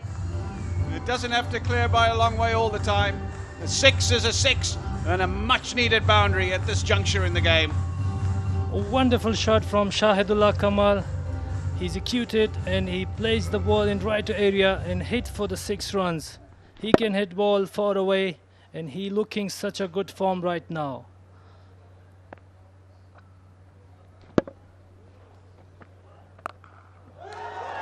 Whoa, big one, massive from Shahidullah Kamal. Another maximum Fox Bagiza out of the stadium. That's a brilliant strike.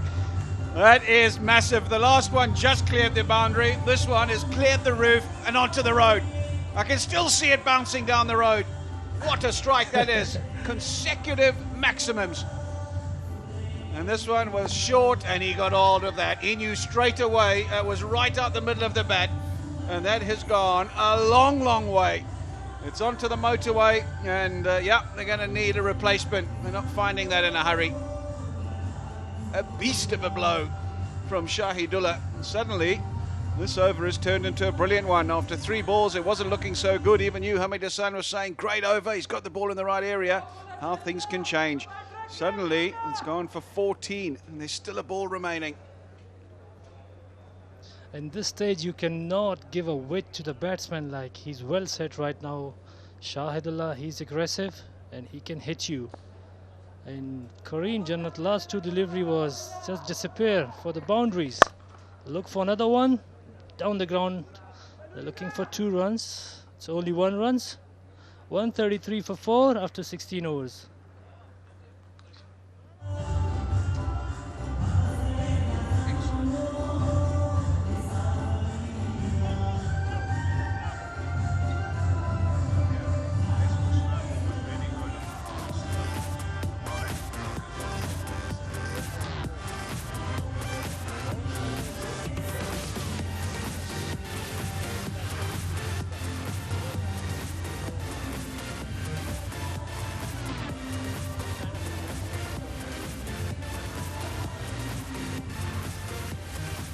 Kareem Sadiq done a terrific job. 4 overs done for 23, opening the bowling, under 6 to the over. Naveed as well. He's still got an over remaining. He's taken a wicket.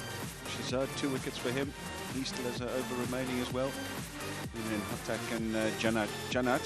Just a little on the expensive side, going at just under 12 to the over. So a few options at the end here.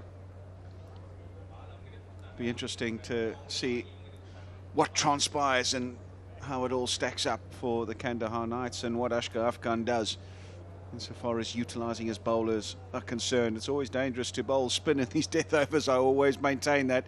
He's got his work cut out here now. Hatak, 3 overs for 25. He knows full well that they're going to be targeting the boundary, particularly the left-hander Shahidullah, 27 or 14.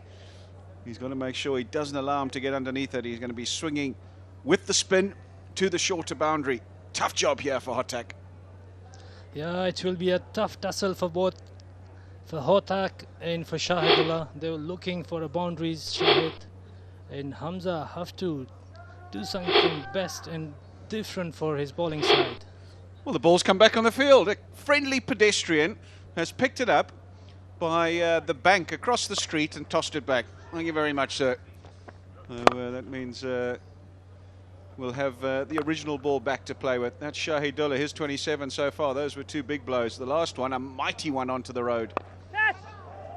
There we go, gets away with it. First ball, leading edge, just be a single. Now then, Laurie Evans will be on strike. He's been a spectator for the last few balls or so. He's got to make sure that he tries to take full toll of this over. Interesting to see where he tries to hit him, where he's going to target. Is he going to go against the spin, try and hit him on the leg side, or is he going to try and hit him straight down the ground or with the spin through the offside? 12 and over gets them to 179, that 180 mark. I think that's critical that they get there. That, for me, on this particular surface, is par, maybe just above par. And they've got to make sure that they really have a good back end here. Yeah, that's right. The speciality of Evans, he hit the ball right in the line. That's what I'm talking about. He's not playing any cross shot, and there's not much spin in the surface if you see it. It's just wait for the bat delivery and stand and deliver, and he's in such a good form. Yeah, it doesn't look like Hotak's going to be giving it much air. He's going to be firing it in that back of a length or trying to get it up in the block hole. You don't want to be floating it up too many times. Well, there again, just not bouncing. Bottom of the bat, think about two, just the single. So really good over this so far from Hotak. I think the batsman may be just coming down the pitch a little earlier, and it allows him to drag his length back and fire it in. Just got to time your running down of the wicket as a batsman. You don't want to be going too early because you give your hand away. Hotak is very clever bowler, and he's a regular bowler for Afghanistan national side, especially in T20 cricket.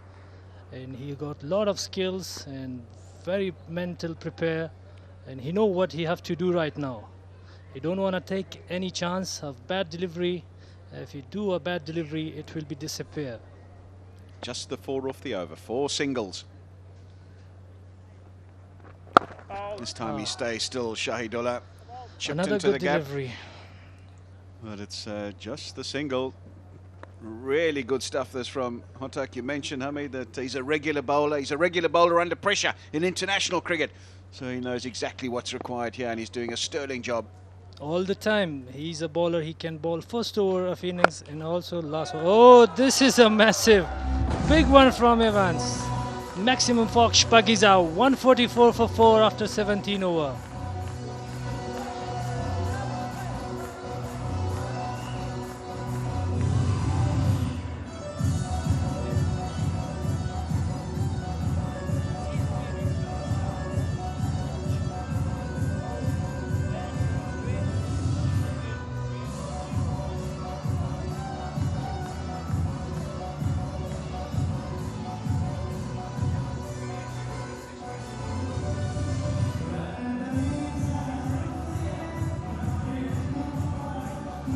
Well, young and old in attendance here today, all enjoying the atmosphere.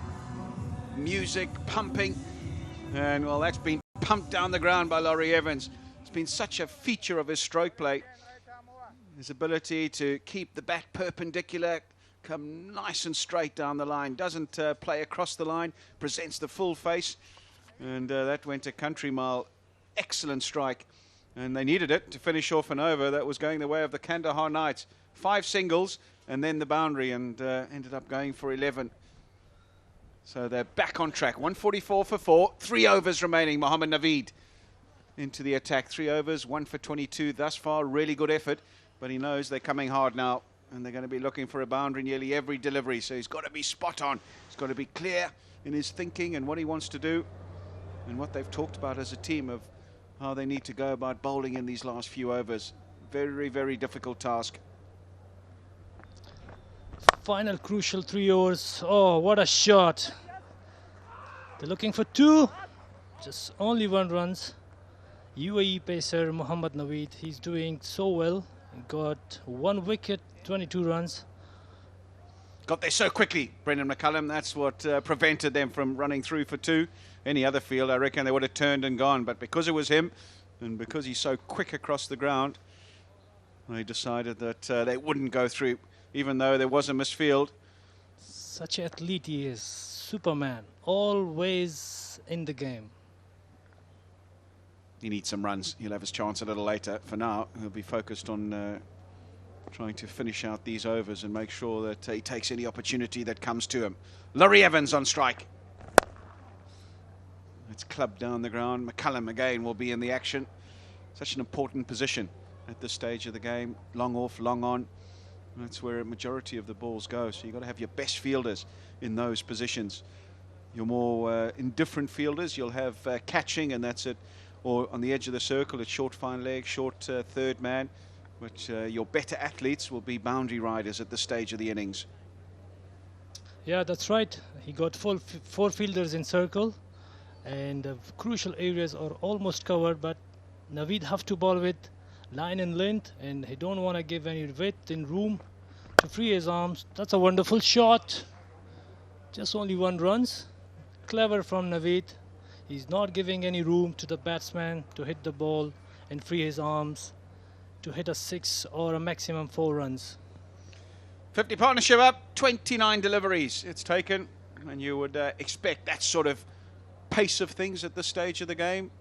They really are going great guns and trying to get a move on here. Strike rate of 172, 34 and 32 the contributions respectively. So pretty even Stevens from both these two. Oh, there's the slower ball. I'm not sure that was the right option. You needed to be bowling the Yorker. It's gone for a fog maximum. That just sat up and said, hit me please, and Laurie Evans doesn't need a second invitation. You cannot bowl to Laurie Evans here. He can hit you easy, and he delivered it with the style. What a 6 from Laurie Evans. He's showing his skills and his power. Stand and deliver. Maximum fog Shpagiza. Oh, he's doing so well, Naveed. I thought he had his game plan spot on. Just run and bowl Yorkers. Get it as full and straight as possible. And he's tried to bowl the variation, try to mix it up, and pay the ultimate price. There we go, back to bowling the Yorkers, and really well executed.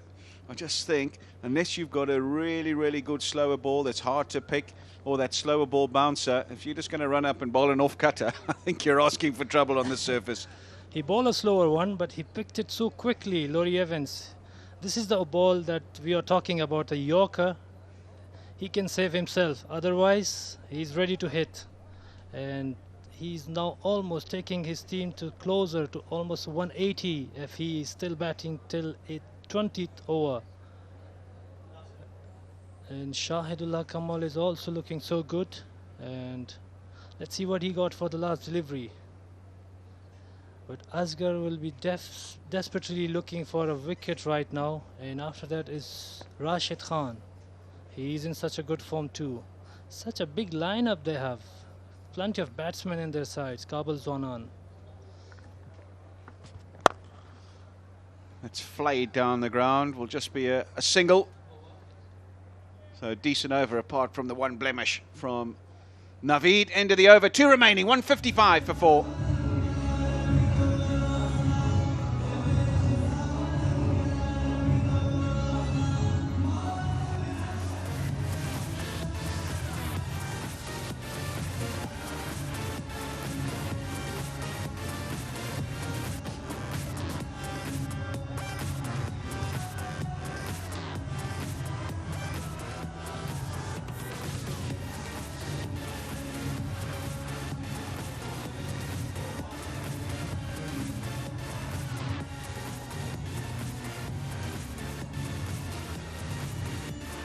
That's what's in store for Kabul when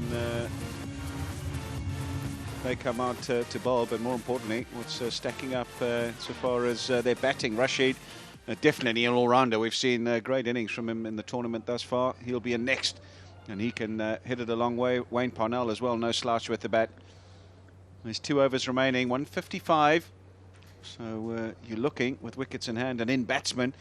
Anything's possible in these last couple of overs. But I think the aim with any side on a good wicket would be around about that 30-run mark. And if they do that, they'll be up at 185. But I think minimum, they need to be at 180. Syed Shahzad, 3 overs, 2 for 28. Been a bit on the expensive side, but got 2 important wickets as well. Yeah, final 2 overs left. And bowler is Syed Shahzad. He's a bit expensive. And you have to bowl very smart right now. because these two batsmen are very well set, and they will be looking for another 25 or 30 runs to get the score closer. That's a beautiful delivery through the gate. Ball them. Yeah, change of pace, slower ball. He's through the shot far too early. And he pays the price to Shahidullah. He's played a good hand though, make no mistake. 33 of 21 deliveries. But the head was up in the air. He was trying to hit it back to Dubai, this particular delivery.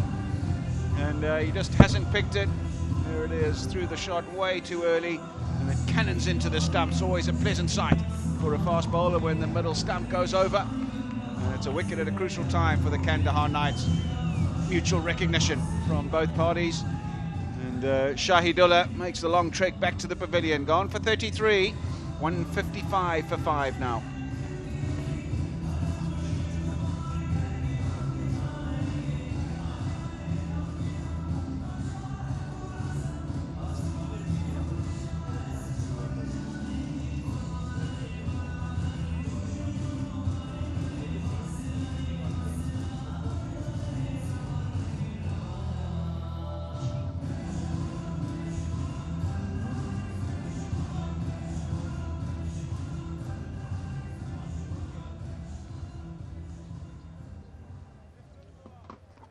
Radio, Rashid Khan, the captain, into the attack. He's been working on his batting. He's backing his batting these days. #1 all-rounder in cricket, in world cricket. And so he feels that he needs to contribute more with Willow in hand. We all know what he can do when he has that piece of leather in hand. But he reckons that he's still got much to contribute at the back end of innings like this. And we've seen in the tournament thus far, he can hit it and can hit it a long way. Yeah, such a talent for Afghanistan, and that's the beauty of Syed Shirzad. The strength he got is a slower deliveries, and it's very difficult to pick. And he's doing so well, and he got 3 wickets so far. This is the first one. Second one, Javed Ahmadi. Slower one again. This is again slower one, Shahidullah. Yeah, big wickets. Important batsman and the opposition side. It's always a sign of a bowler worth his salt in the side is when you can dismiss the gun batters from the opposition. But it proves my point as well, is that if you've got a good slower ball, then use it. It's a huge weapon. But if it's average, you're going to go. And if you can mix it up with no discernible change in action with a quicker one, a quicker Yorker, makes it very difficult. Just ill-directed on that occasion. The thinking was right to get it up there full. It was just too much width. And, well, costly will the extra delivery be? We see so many times that extra delivery get taken for the full price. What will happen on this occasion? Just outside the guideline given to the umpires, and fair call in the end. And tell you what, you cannot even bowl to Rashid here, because he can hit the ball over to the point for the 6 runs. He have very good reach, and he tried to hit it. It's very clever from Syed Shirzad. Again, slower delivery. Yeah, he's loving it out there. He knows he's got a good slower ball, and he knows that it's a huge weapon, and he's using it to great effect at the moment. The thing is, he bowls the slower one. When he's bowling slower one, is capping very low. It's very difficult to hit, like for cover or pull it. He's using his variation very well. Very smart from Syed Shirzad. He got 3 deliveries, just got only 1 run. It was wide only. Rashid Khan try to swing it hard. Another good delivery from Syed Shirzad, just 1 run. What an over this is. You would expect at this stage of the game the ball to be disappearing to all parts of the field, but tell you what, he's bowled an absolutely superb over, just the 2 runs from it, and the batsman all at sea, not able to make the requisite contact. He's tried hard in this over so far, Rashid Khan, and well, that's the best he's been able to do. And so it's left to Laurie Evans to try and salvage something from the over. Just the 2 balls remaining. Can he find the boundary? If he didn't give any boundary, it will be a turning over for the innings for Kandahar. No, Laurie Evans, you beauty. What a beautiful shot. Another maximum for Bagiza, true mid-wicket. Yeah, that's exactly what the doctor ordered. from a Kabul perspective. Laurie Evans taking strike and finding the boundary straight away. Just stood still again. Just hit it nicely through the ball. Nothing unorthodox, nothing special. Good balance, good head position, and a lot of timing and strength as well. Excellent hitting skills. And, well, he moves to 47 now of 24 deliveries. One blow away from another half-century for Laurie Evans. This man is a fiery player. Back-to-back 50s, and now he's on 47. Syed Shirzad, what will be thinking? A Yorker or slower one? Oh, what a ball from Syed Shirzad. 163 for 5 after 19 overs.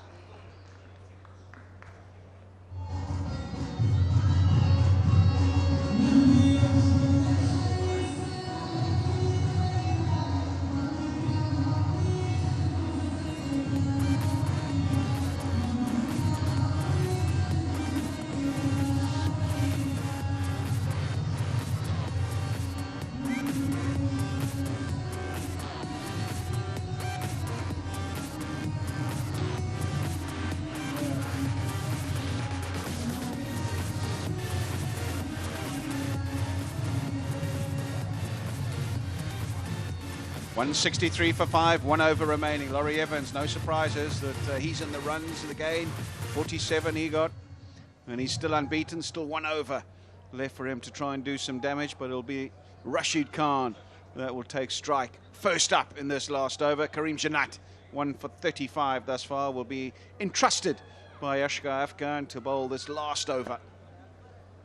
Crucial over for Karim Jannat. Rashid Khan will be a striker. What a delivery. As I talk to you, there's bowlers, they haven't bowled a Yorker because this is the only wicket you have to bowl Yorker, or you have to got a good slower one. Otherwise, the ball will be disappear. Very small boundaries and very difficult to save it. So you have to practice and focus on Yorker delivery, especially in the death overs. In the over, Shirzad ball, 5 change of paces, and he got successful. Only 1 ball with the pace, he went for the boundary. Oh, what a catch! What a catch that is! Syed Shirzad, you beauty. Excellent stuff. I tell you what, I thought it was gone for Maxima. I thought it was over the boundary. And he's judged it perfectly. It came right off the bottom of the bat. But I tell you what, this is an excellent effort in the outfield. There it is, going, and I thought, surely that's gone over the boundary, and he's judged it to perfection, just inside the ropes. What an effort that is. Bowled a great penultimate over, and now he's pulled off a stunning catch to end the innings of Rashid Khan. Gone for 1, 163 for 6 now.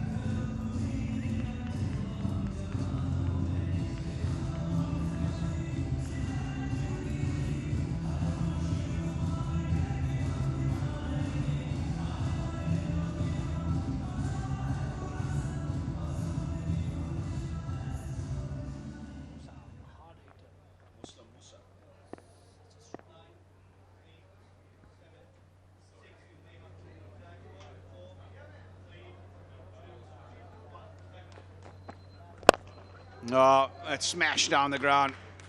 And Midoff will come across and make the save, but they'll be able to come through for 2. And more importantly, Laurie Evans will retain the strike. Muslim Musa, the new man to the crease, replacing Rashid Khan. Laurie Evans just needs to make sure he tries to hog these remaining deliveries. 1 away from a half-century. Another brilliant innings from him, but he'll want to finish strong here. He'll want to find the boundary another couple of times at least. That's a good save from captain. First time I'm seeing him as a long on as a fielder. Oh, that's a quick runs. Oh, everything happens. Well played, Laurie Evans. Another 50. Yeah, top innings. Really good innings. 51 of just 27 deliveries. Strike rate of just under 200, just what the doctor ordered for the Kabul Zwanan. Came in at a tricky time and has managed to get them to a very respectable total. He's not finished yet. He's still got 2 deliveries remaining. Muslim Musa had no option here. He needed to come back. And I'll tell you what, he was a long way out. Had the throw been a better one, the gather been a better one, and he just didn't realise he had more time. He got a lot of time. Kareem, you have to see it and then throw it. Asghar Afghan is getting out from this ground. I think he got a little bit niggle or injury something. Or he just wants to be first to the dinner table. Maybe. Rightio, 2 balls remaining. Just the 4 dot balls in his innings so far. It's been exemplary the way he's gone about his business, Laurie Evans. And he's done a terrific job in the tournament thus far as well. Have a look at those. 79 not out, 64 and 51 here today. Oh, how good beauty. is that? Beauty, Kareem. What a delivery. That's the ball I'm talking about. And you have to bowl here, and especially in death overs. What a wonderful comeback from Kandahar. Last 3-4 overs, we was expecting the score will be like above 180 or something.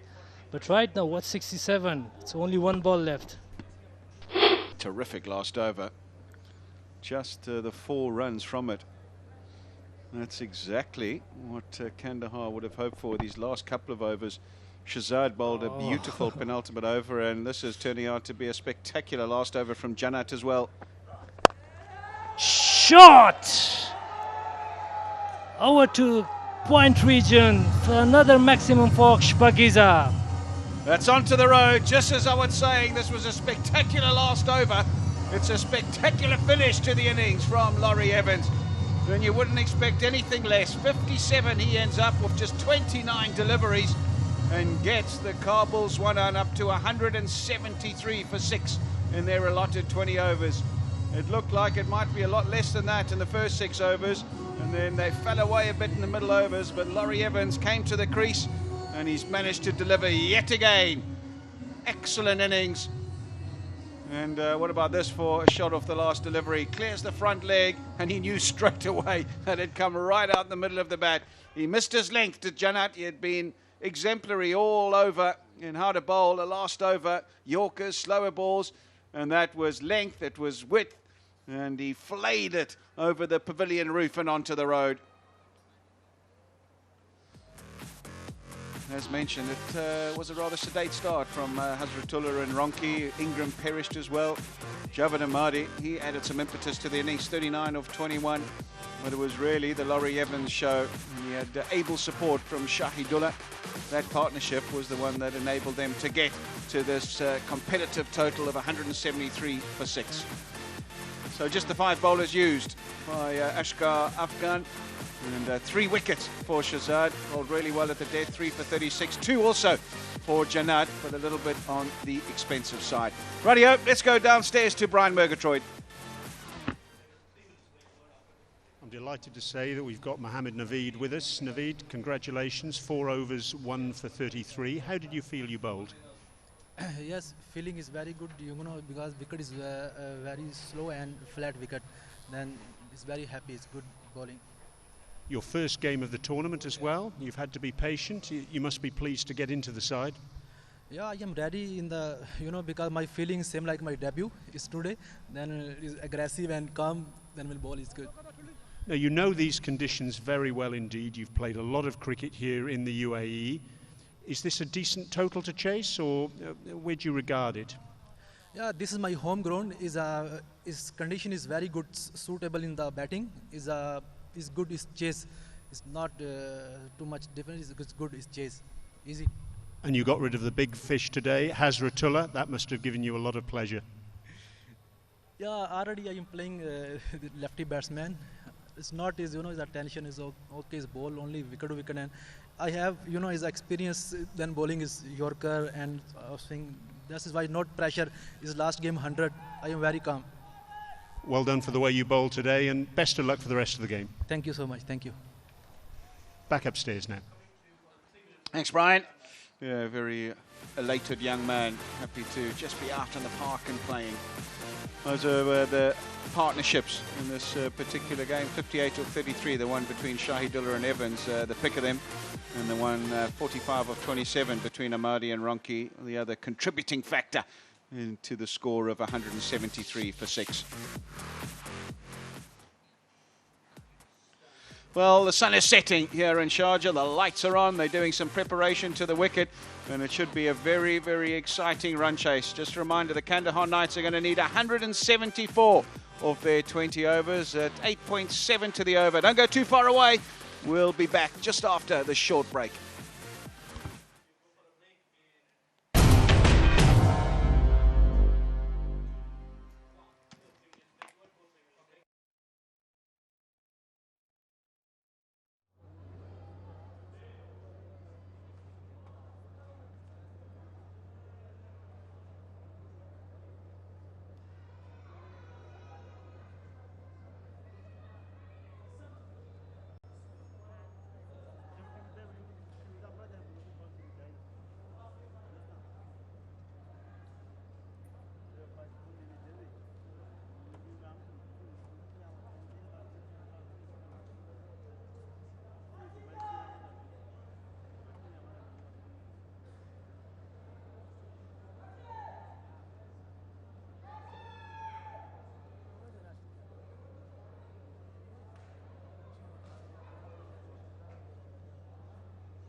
Thanks for joining us for the Gulbahar Afghanistan Premier League powered by Fog. This is what happened earlier on. 4 consecutive days of double headers. We're only halfway through the first day. Hazratullah 124 from 55, and then unfortunately couldn't keep that up at all. Done in by a brilliant Yorker. And a few more runs, of course. But not quite quickly enough at the top. And then Ingram went straight at cover point. Plenty of runs on offer thereafter, but I will have to say a pretty disciplined bowling performance by Kandahar Knights. I'm Charu Sharma. I've got Ajay Mehra with me. Ajay, I'm not so sure about what your thoughts are of the total. I think they've got 15 more. Oh, that was a very expensive spill earlier on by Shahzad, who took a good catch right towards the end of the innings, as this one was very well taken by Brendan McCullum diving to his left. Yeah, it was a mixed bag, Charu, you rightly mentioned, because some drop chances, some are very good catches, but in the end, it was Laurie Evans' good form that really got them through, because he really played well, because we're tumbling at the other end, some stars, but really not so great bowling the latter half of the innings, and that really helped the Kabul side. Runs were coming, tried their best, bowling those end deliveries at times, but in the process, some lovely hitting as well, some lovely strikes. Laurie Evans was absolutely brilliant, spending his good work. He's been the man in form, This was again a slow delivery, trying to hit off the onside. Laurie Evans, what a finish, getting another half century in this edition. Yeah, that was the final shot. Went for another Fogg. Ah, that was a catch. Beg your pardon, earlier on. Well taken. And that was the final shot. Pretty similar, wasn't it?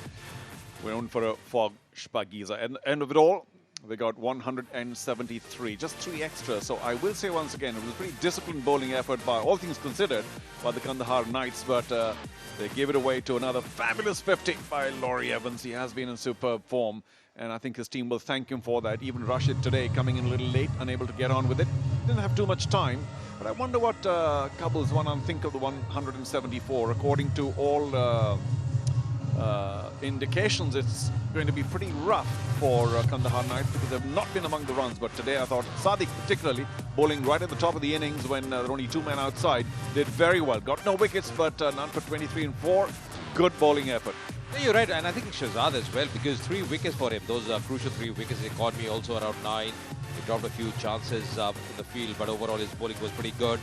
And yes, I think a lot will depend on Rashid Khan, the way he bowls here. Just mentioning about the wickets to fall. This was the first 2 goals just playing in the hands there. And then a soft dismissal once again, just coming out of the crease. A few slow deliveries also held. And they were losing wickets at the other end. Shahzad was absolutely brilliant. Just in a huddle, Rashid Khan just having a word with his boys. Wayne Parnell, he himself, they really have to deliver. Don't have too many runs in the kitty, because this wicket, Charu, looks to be a wicket which is full of runs, 190, 200. So probably 15, 20 runs. But Kabul know they have the bowling attack, especially this man, Rashid Khan. Oh, he has been terrific with the ball. And of course, as a bonus, he's got plenty of runs with the bat too. But he has given nothing away. Hasn't really been among the big wickets, but he's given very little away. So we'll see whether the opening partnership of Kandahar Knights can take them to where they need to. Paul Sterling, Mylan, and we think Brendan McCullum, who of course is one of the finest short-form batsmen in the world, they need to power it along for Kandahar Knights today. I expect at least 70 to 18 quick time from them.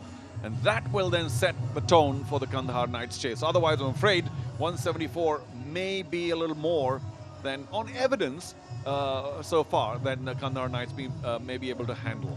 Yeah, you're right, because Brendan McCullum, of course, he will be coming later on, not opening the innings with Paul Sterling. Normally, he's opened the innings along with him. So they change the batting lineup. The CEO of the Afghanistan Cricket Board, Mr. Stanek Zai, just watching the proceedings as well, having a very close eye on the right of the frame, the blue t-shirt. Come on, boys. And of course, on the left, the advisor to the Afghanistan Cricket Board chairman. Can you imagine the joy? They're not reflecting it in their demeanor, but can you imagine the joy of all those connected with Afghanistan cricket? They finally have their own Premier League. It's right here in Sharjah for the moment, but of course, they're all used to playing here. A lot of the Afghans have been playing their cricket here for very long. And it's just such a big moment. This is the inaugural year. Yeah, there may have been some teething problems to begin with, but we are racing away with what we think is a fantastic tournament. Kareem Sadiq, very good with the ball today. Can he emulate that with the bat? That's what Kandahar Knights need. A good, solid opening stand. Even if they don't get 50, 60 in the power play, they lose no wicket, get 40 or so, we'll take it. Shahidullah, well, 9 wickets for him in his T20 career, 2 for 14 is best. The economy is very decent, under 6. So he'll have a task at hand, bowling with a new ball inside the power play. But you're right, I think one problem that Kandahar have had is starts. The top order hasn't fired. Exactly what I mentioned at the time of toss to Asghar Afghan as well. He did say that they have to get runs. So the first ball of this innings.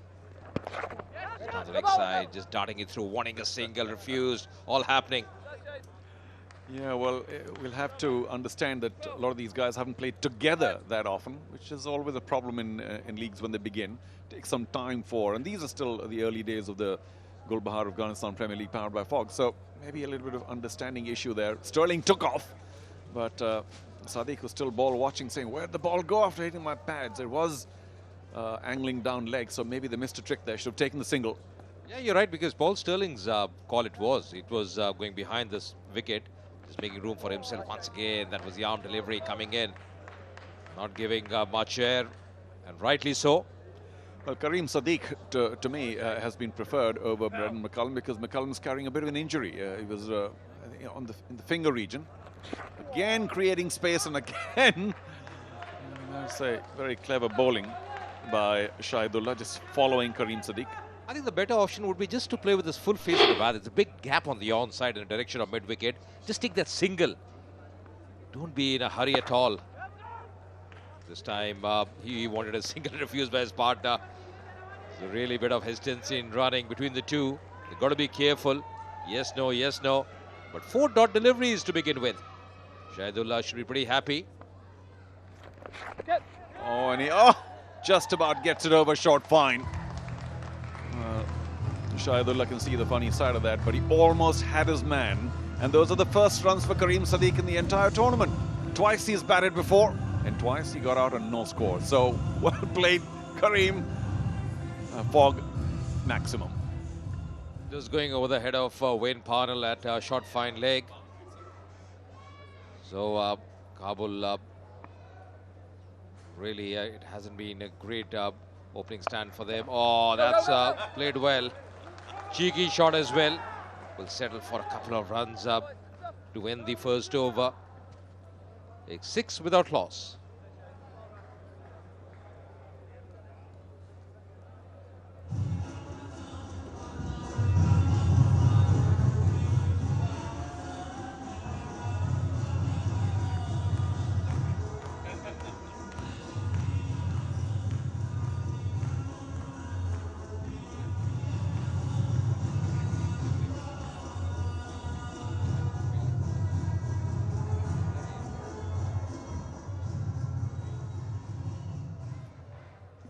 So decent first over from Shahidullah. Is going to be Parnell from the other end.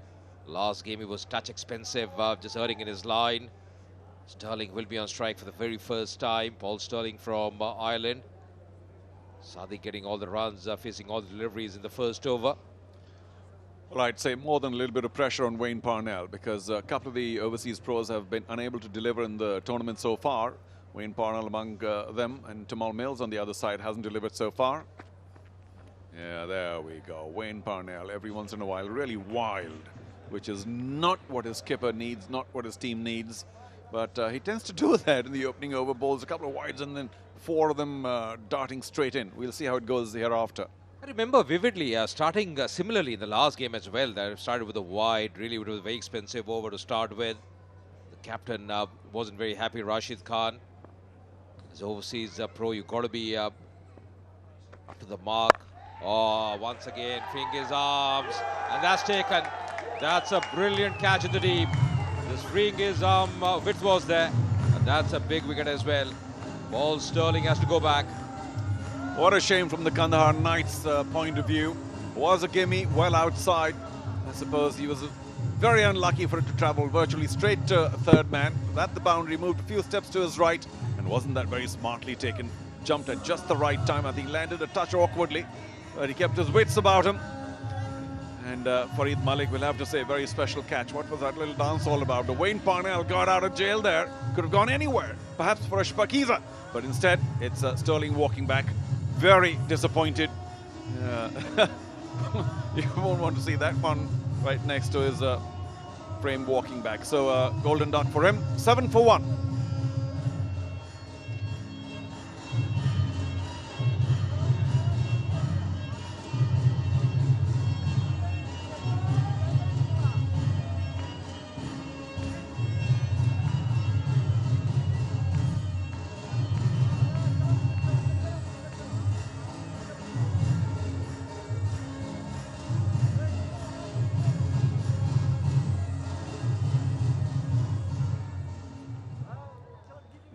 So Brendan McCullum, the very experienced campaigner, walks in for the Kandahar Knights. They need somebody to set the tone. Over 9,500 runs for him in his T20 career.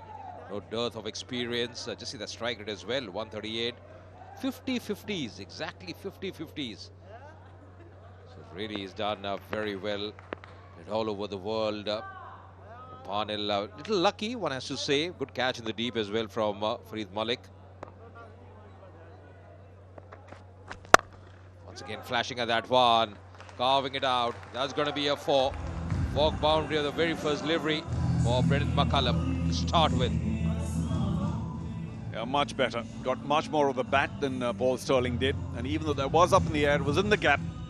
And between cover and extra cover, or mid-off really, for a nice for Salureza. Only a man with that kind of experience comes in and knows that even if the first ball is there to be hit, I'm going to hit it. Well played.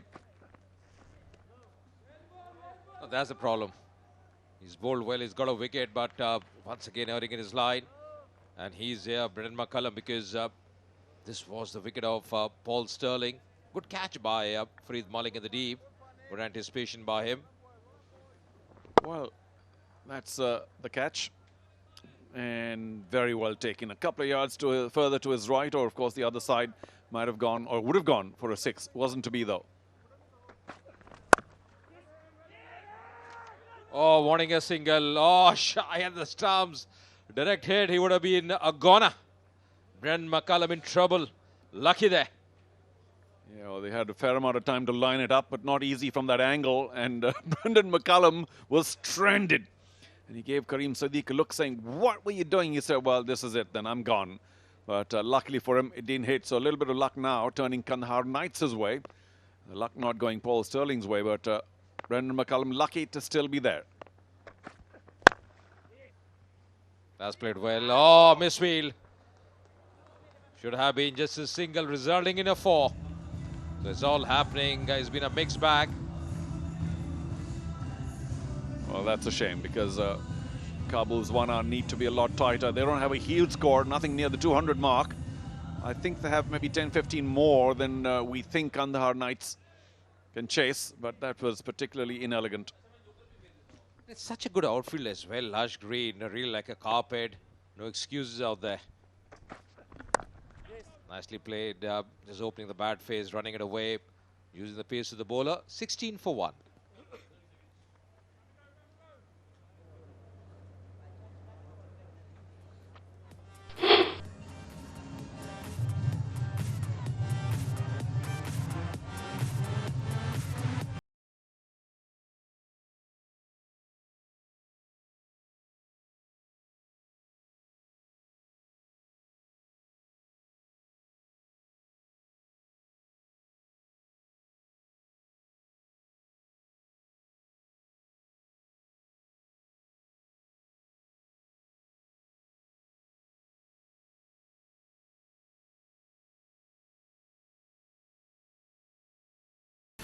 Sadiq 6 of 6. Faced the very first over from Shahidullah, and he's the one who's going to continue as well, conceding 6 runs in his opening over. Well, we saw the lineup for the Kandahar Knights, and Ricky Wessels was shown at number 7.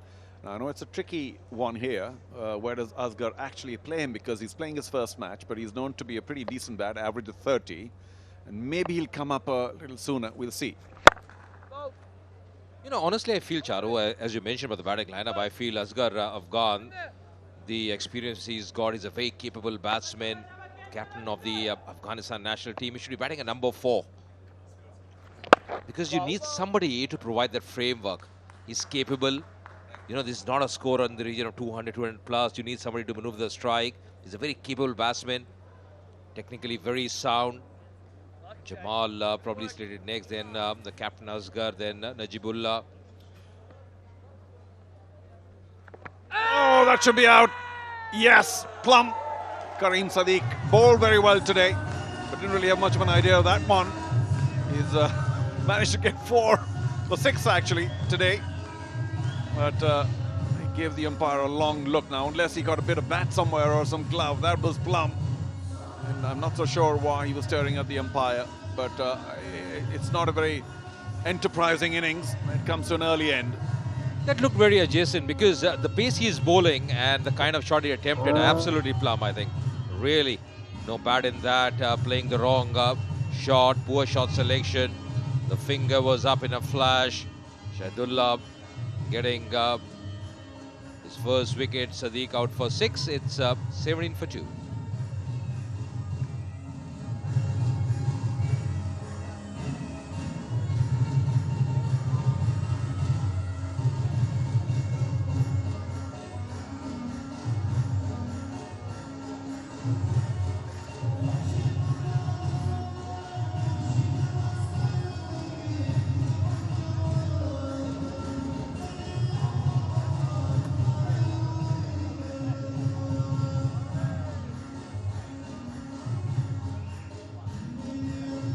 In walks the beleaguered captain of the Kandahar Knights, Asghar Afghan. He's got a nice 40 earlier on. He can hit the ball a long way. But if the Kandahar Knights were ever to get the better in this match, you've got to have Asghar Afghan and Brendan McCullum getting in the partnership of their lives. Here we go. Well, it might have been marginally pitching outside off, but that's going to rocket into middle stump. Yeah, with that angle created, because he's just bowling wide of the crease, so it would have hit the middle stump. Looked absolutely plumb in front. Poor shot selection. Asghar, rightly so, coming at number 4. Oh, that's a lovely shot. Beautiful shot. That's exactly how you have to go about. Lovely footwork, nimble-footed. What a strike. Take that, says the captain. I'm here and I mean business. Brendan McCullum went across and quickly shook his hand, saying, wow, what a shot. I'd be proud of that. Now played over 350 T20 matches. Fantastic. First ball. Look at the level of confidence there. Right on the pad, but he was not a few paces. Ooh, that struck him just outside off, and only because he charged, I think the umpire might have said, well, I'm going to give him the benefit of the doubt. Let me tell you what, that was likely to be hitting the stumps, and Asghar might have escaped one here. Even Brendan McCullum gave a quick look to the umpire saying, oh gosh, you're going to raise his finger or what? Slightly, as you mentioned, the impact outside the line of off stump. Oh, could have been opportunity of stumping. Tough one, never easy. With the pace he's bowling, it's all happening here. Well, I appreciated the confidence first ball, but Asghar Afghan is just overdoing this attacking mode here, dancing down every delivery, and I think very cleverly bowled by Shahidullah down leg, and had it been collected, that was curtains for Asghar Afghan. But a very good over. He's been impressive, Shahidullah. 3 overs gone, 22 for 2.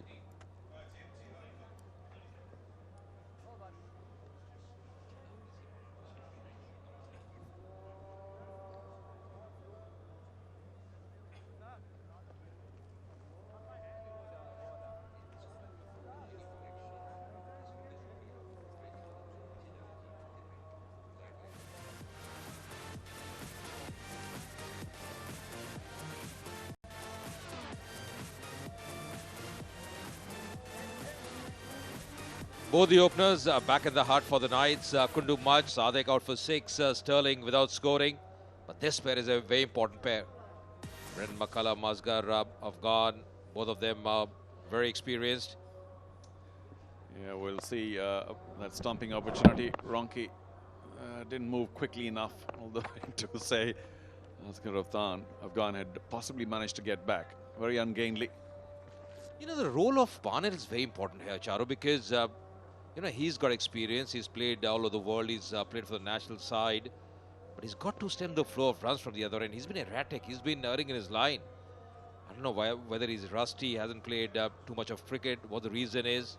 He's bowling a lot of wides. That is exactly what he did in the last game as well. Earned him a little chat from the captain, Rashid. Much better. Because Shahidullah from the other end, he's building that pressure, he's creating that pressure. He's really bowled well, he's got a wicket as well. He's got to continue the good work from the other end. You know, I don't know enough about Karim Sadiq's batting ability, but I think that was a real misfit at the opener slot. Did almost nothing to show that he is one of the dependable batsmen. Also remember the 2 ducks in the earlier innings. So that was a huge punt by Asghar Afghan. Of course, it didn't work out at all. The other wicket, Sterling, will have to say, was a touch unlucky. But this pair needs to have a partnership of 150 for me.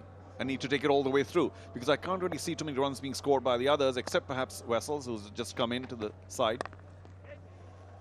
Oh, that's going to race away. Filing into his circle. Once again, poor line. Not great bowling from Parnell. He's been struggling. Yeah, he dug it in. No, you can't argue against the fact that the ploy was okay, except it was always going away down to leg. And Asghar Afghan got very nicely inside it. Nice wristy work, just beating man at fine leg who was inside the circle. So despairing dive.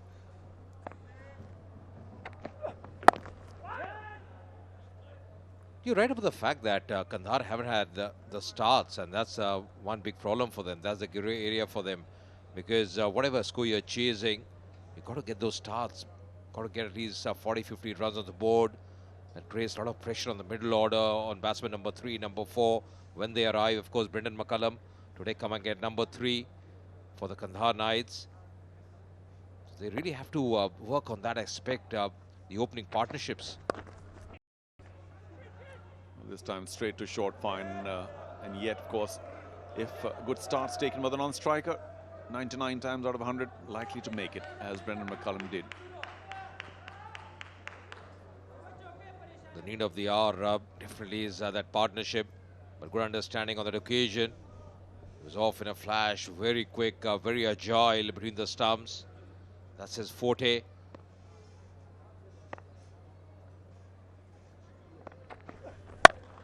Oh, McCullum will be disappointed. Low full toss, not always easy to hit. The throw comes in pretty sharp.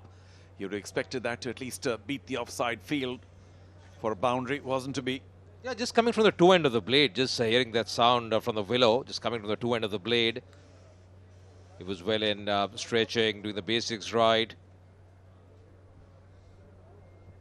Always a problem when there is yes, no, but once you are through early, always safe. It's again a good run to end the fourth over. It's 31 for 2.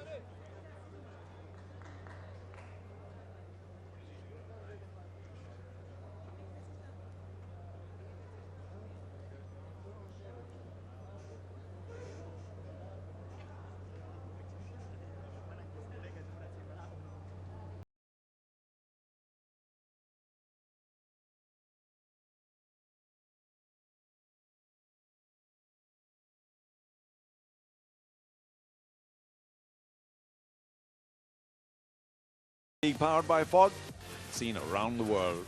Of course, very particularly Oriana television network in Afghanistan. And we believe lots of people are tuning into their national league now, and very proudly so. Some terrific cricket being played. D-Sport in India and other channels in different parts of the world. I hope you're all enjoying the action. We certainly are. Some big stars, global stars participating here. And of course, the Afghan stars. And most of them performed really well. Mohammad Shahzad, may I quickly put in my favorite. Oh, we got a few favorites here too. Rashid Khan. Oh, pulled away. Saw that early, and I keep talking about the strength, don't I? I promised not to talk about it, but I am again. Very strong, most of these Afghan batsmen. Asghar Afghan lashed onto that quickly enough. I don't think he caught it from the sweetest part of the bat, but still ran away to the boundary. Yeah, the intent was really good. Fog boundary here for the captain, Asghar Afghan. Farid Malik not welcomed well here. Took a good catch in the deep, but change in bowling, and the first delivery being dispatched. Bowling a touch shot. 6 boundaries so far of this innings for Kandahar. So they have been getting those boundaries, run rate as well, hovering around 8.5.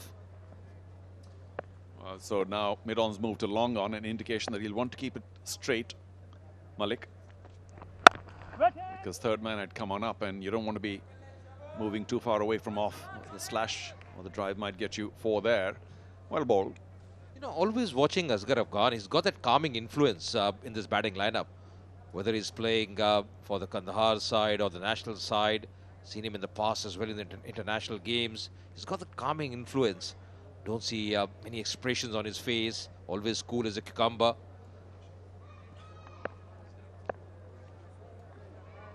Yeah, in contrast, I'll have to say, Rashid just a shade more animated, but has a huge difference in age and experience between the two. Yeah, Asghar Afghan very disappointed. That was a gimme. He's a little late on it.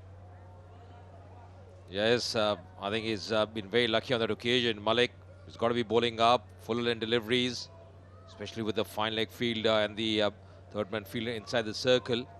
Can't be bowling that shot on this slow pace surface. There it is again.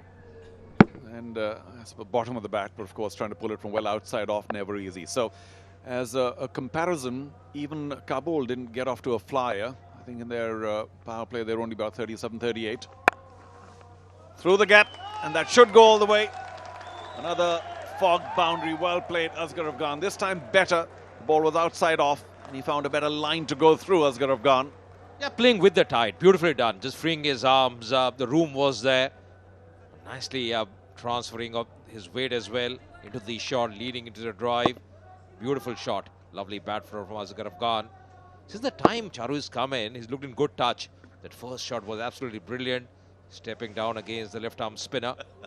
To me, he looked a little angry, saying, what? I mean, we've lost 2 wickets for nothing and, we desperately need a win. I'm going to do it all myself. That first shot was great. And then, of course, he played a couple of excessively aggressive shots. Lucky to still be there. And now he seems to be finding better flow.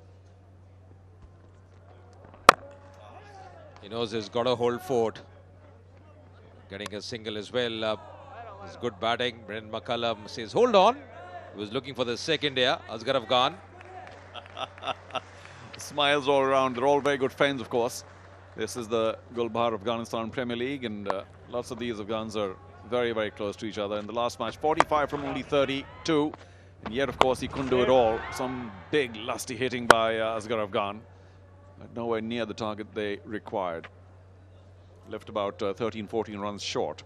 Yeah, the problem is the other batsmen also have to contribute. Why he's been batting well, he's been timing the ball well.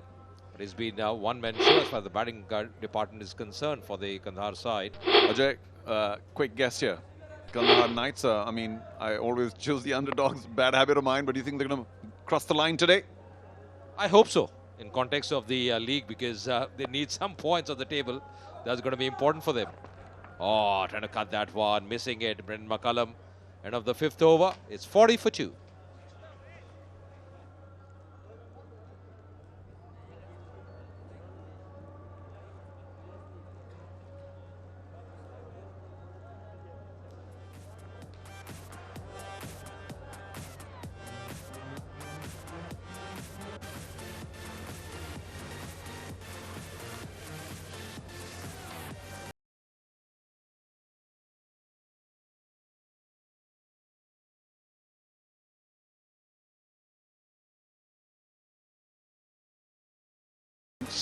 Kandahar needing 134 from the remaining 90 deliveries.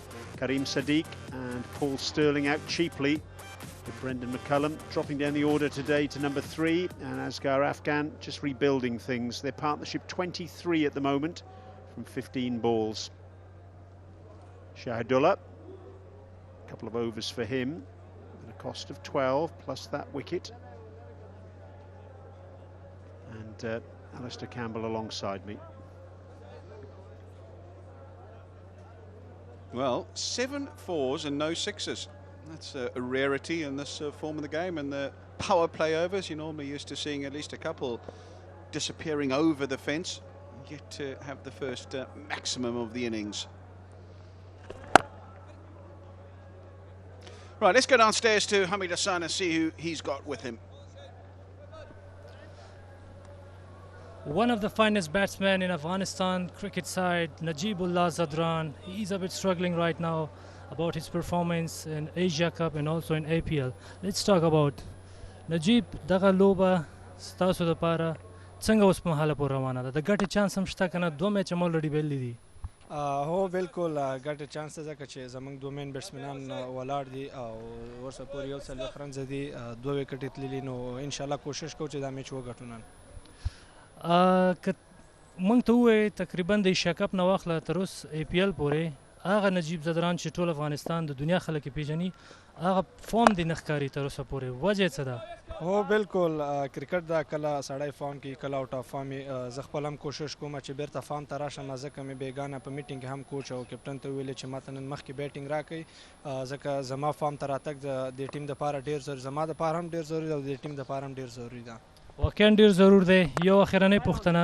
دغه APL ستا دپاره د افغانستان خلکو دپاره څه معنا لري APL خو اول خو مننه کرکټ بورډ نه کوو چې دومره غټ اقدام یې وکړو واقعا چې دا یو ډېر غټ اقدام ده زما دپاره او د ټول هغه ځوانانو دپاره چا دپاره چې موقع ورته نوي ځوانانو ته موقع برابرېږي هغو دپاره یو ښه موقع ده چې ځان شو کړي او مخې ته راشي Thank you. Over to commentary box. Shahidullah strikes, and what a massive wicket. Brendan McCullum goes. And Kandahar's struggles at the crease continue. McCullum looking to pull. Perhaps it was a little bit too full for the purpose. It's skidded on. And he loses his off and middle stump. What a big wicket for Kabul. McCullum bowled for 13. Kandahar struggling, 43 for 3.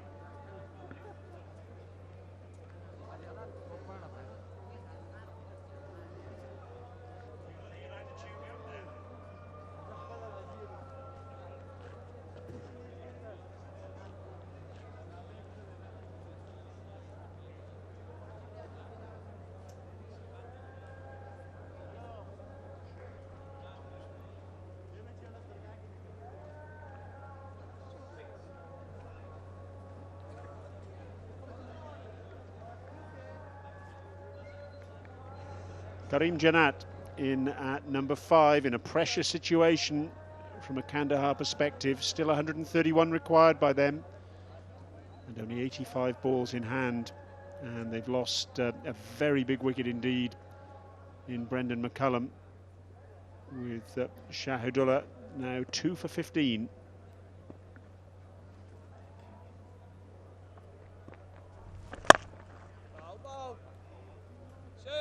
End of the over, a successful over for Kabul. It's 44 for 3.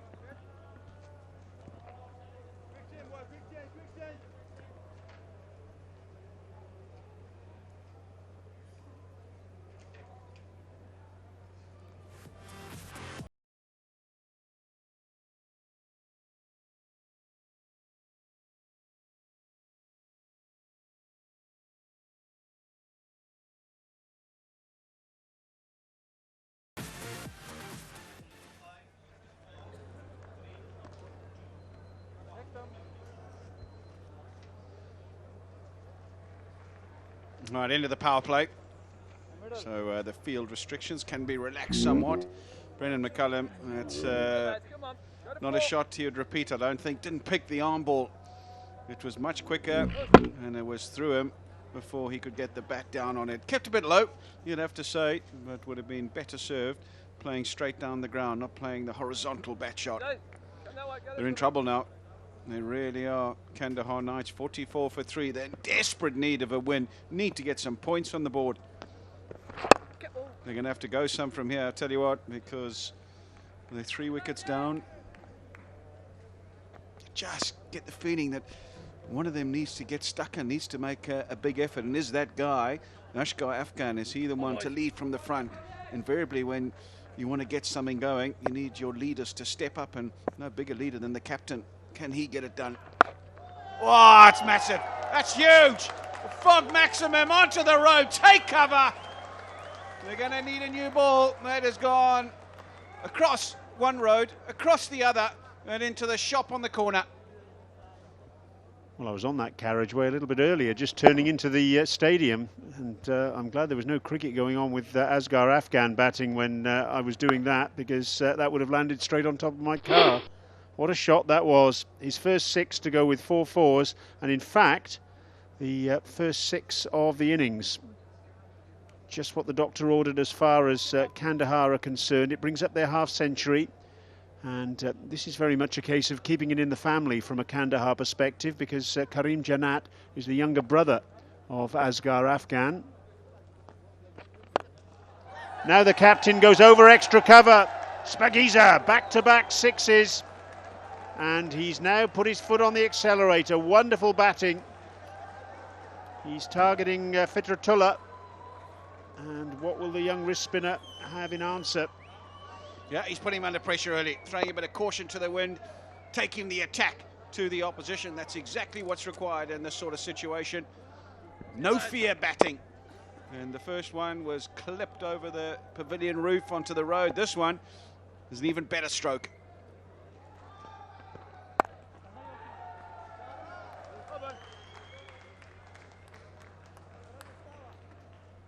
He really is a fine striker of a ball, Ashgar Afghan. And he's not afraid to play the big shots. He's not afraid to take on the bowling. Sometimes, have to say, he probably goes a little too hard, too early, tries to play too many shots. Oh, that's out, I reckon. That's got to be well bowled. Well back, young man.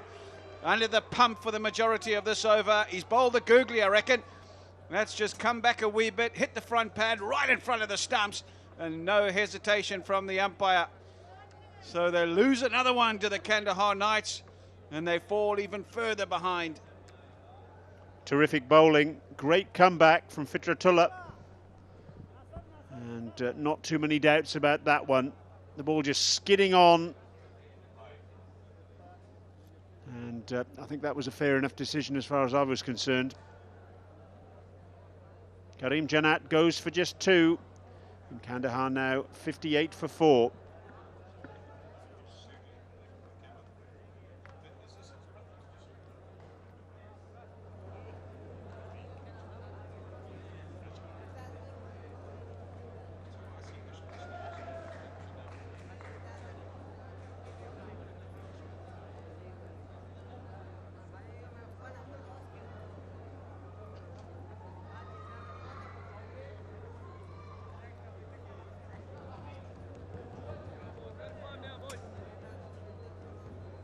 Nasser Jamal coming in at number 6, and it's looking more and more like the Asghar Afghan show here. A lot of responsibility on the captain if Kandahar to get across the line. Remember, they've lost their first 2 games of this tournament. Are they going to go 0 from 3 here? Well, Jamal will certainly have to make a significant contribution alongside his captain if they're to avoid that fate.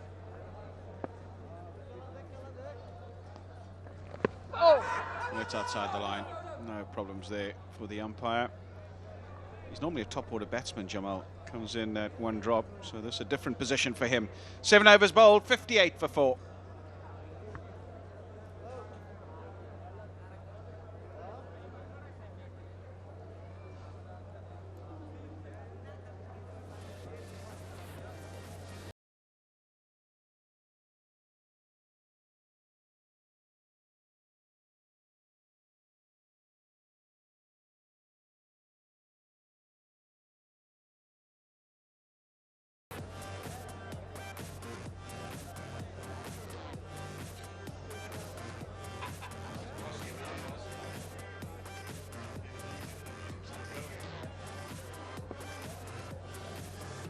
Wickets being lost at regular intervals. It's been the Kandahar Knights' problem throughout this tournament so far, and it's coming back to haunt them once again. They simply haven't been able to get off to decent starts.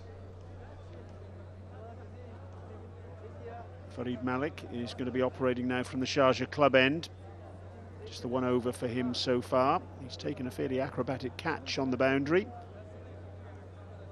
He's going to be up against the Afghanistan captain, so a pretty good opportunity to impress Asghar Afghan here.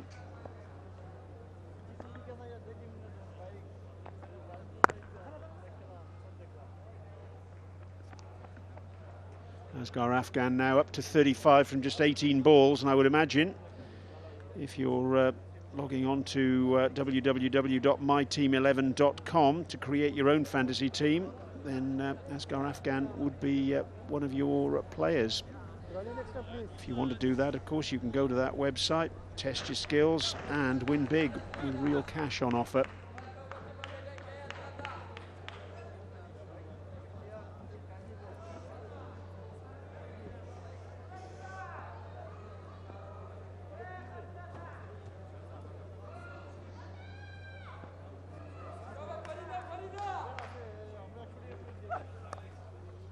Happy just to dab it down to 3rd man.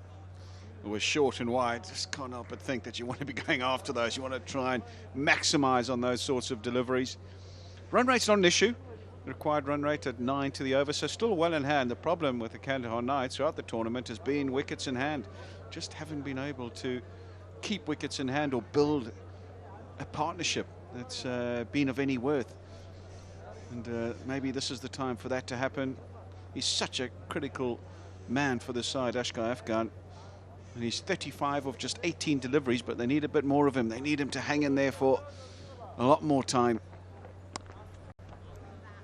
The encouraging thing from a Kandahar perspective is that he's out there at all, because we saw him coming off at the back end of the Kabul innings. He had to leave the field for the last over, actually. He signalled for the dressing room and he hobbled off, but he's showing no signs of that hobbling now. Nasser Jamal, meanwhile, on strike as part of Afghanistan's squad for the World Cup qualifier in Zimbabwe in March, but he didn't feature on the Tour of Ireland in August.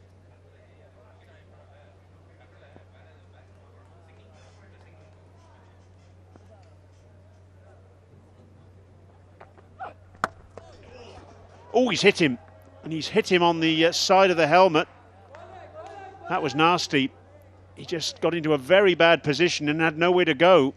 Nice change of pace there from Farid Malik.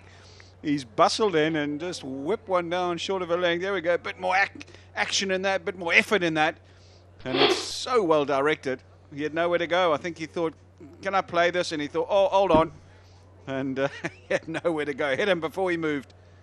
It's an excellent delivery, really is. One thing about these Afghanistan players, though, they're tough as teak. He hasn't even taken his helmet off. Not a moment's hesitation. He's back to face the next delivery.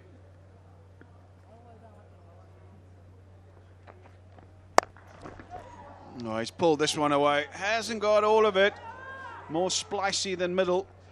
Maybe just beaten for a bit of pace again, but at least he's played a shot in anger, not trying to duck this one. Attempted another short one from Farid Malik. Well, this time it's sat up and probably thinks he should have done a bit better with that delivery. Thank goodness for helmets, though. Farid Malik perhaps getting a bit giddy there, having struck the batsman on the helmet. Short again. Good over this so far, though. 5 off it. And just the single to end the over. So a tidy over that from Farid Malik. 6 from it. It's 64 for 4.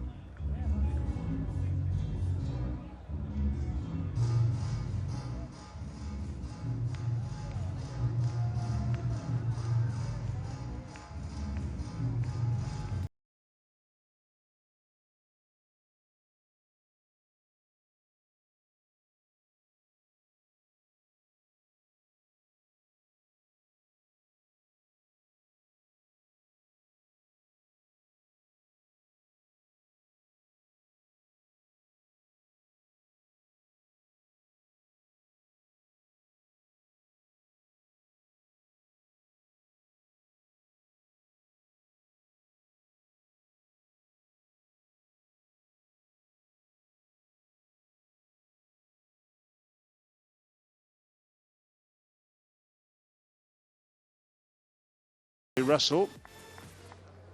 So they really do need a victory here, the Kandahar.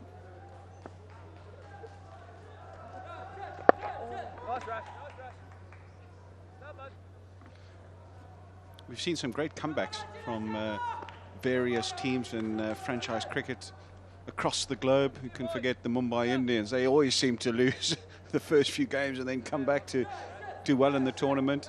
But you just can't help but think in a tournament this congested with this few games, you've got to make sure that you're on the board early, just like that call was early, and that enabled Ashka Afghan to make it through in the end. But they can ill afford to go winless here tonight, the Kandahar Knights, and that'll leave them plenty to do to just make the playoffs. So a crucial game in this competition.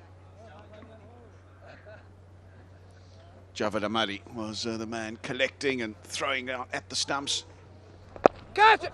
Oh, he's got him. No, he hasn't. I thought he had it. I thought he had stuck out the left paw, and I thought he had made the grab. Oh, I tell you what, I think he had it, thought he had it as well.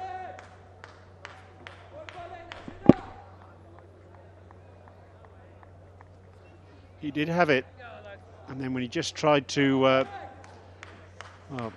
ensure that he retained it, that's when the trouble began. Do you think he tried to throw that up in the air? I think that's what's happened here. Who could forget what Herschel Gibbs did in the World Cup? I don't know if he's got it and then try to throw it up. Have a look here, you make out your mind up. Oh, maybe I'm doing him a disservice. So this thing, that he had it and then was thinking of a celebration rather than keeping it in the paws. He had it between the thumb and forefinger. And then when he tried to adjust the position of the ball in his hand, that's when he lost it. Wonder whether he could have gone 2 hands as well. It was a reflex action. Yeah, you're right, the reflex was to just stick out the paw, but I think it came a little more slowly looped to him and probably had ample time to get 2 hands to it in the end. A chance nonetheless, and probably a chance that he would back himself taking 9 times out of 10. As frugal as ever, though, in his first over, Rashid Khan. Just the 3 conceded. 9 bowls, 67 for 4.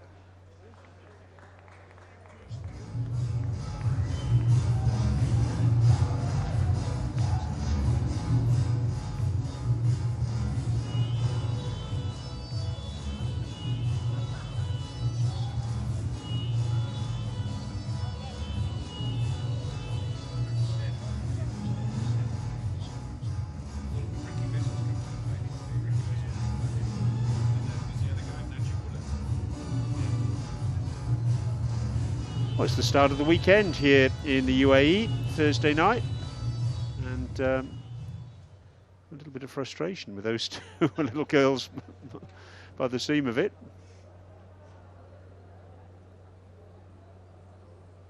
All's fair.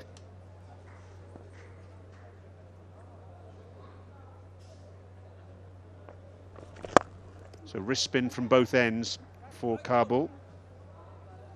There's no doubt that there's a lot riding on Ashka Afghan, and his success in this particular innings would more than likely dictate whether they win or lose. However, there's a bit in the tank. Ricky Vessels, he's a pretty handy player, and he's still to come. Najibullah Zadran as well, he's a pretty handy player as well. So there's a bit in the tank there insofar as the Kandahar Knights are concerned.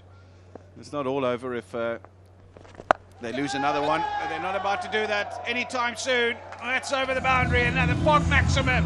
Spagiza. Just when he needs it, just when he needs that boundary, he's able to find it time and time again, Ashka Afghan. And it's not out the middle of the bat, but he's such a strong lad, and he's able to muscle it over the boundary for maximum. Beautiful strike against the spin. That's to the longer boundary here this evening, but it cleared it by quite some distance. And a quicker, flatter ball. And Asghar Afghan just a little bit frustrated that he missed out. Trying to get that ball past backward point and short third man. Down towards the Sharjah Football Stadium. And 6 more. Spagiza. This is the Ashka Afghan show. 1 away from a half century, 49 of 23, and 2 maximums in the over. 1 down on 1 knee over mid-wicket. This one a shimmy down the wicket and a full flow of the bat. He knew straight away he had got all of this one. Up into the night sky and a long way over the boundary. Clean strike. 13 off the over thus far. Oh, he's trying to do the right thing there. He's trying to just nudge it onto the onside. Plenty of open space on that onside. Easy single there. Just didn't get enough bat on it.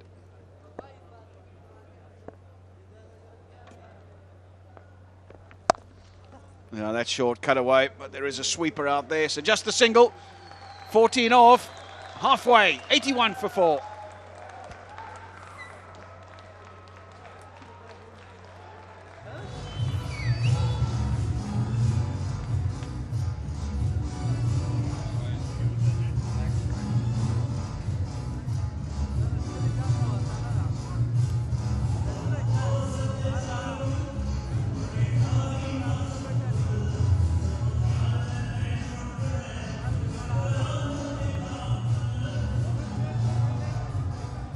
So another 50 here for Asghar Afghan. He's really played well. 50 of 25 deliveries. 5th 50 for him in his T20 career at a strike rate of 200. Really batted well. He's lost partners at the other end, but himself he's held fort. Really batted well, Asghar Afghan. It's got to pave the way here for his side. A lot will depend on him. Jamal on 7. Shahidullah, he's been very impressive. 2 wickets for him in his 3 overs. Oh! Once again, probably some bat to it. Welcome, Charu. Thank you, Ajay. Very lucky, Asghar Afghan, the skipper. That's, of course, earlier. Just a single, wincing a bit. Nice 50. Well done. Should be a very tired man right now. Jumps out again and had to manufacture that.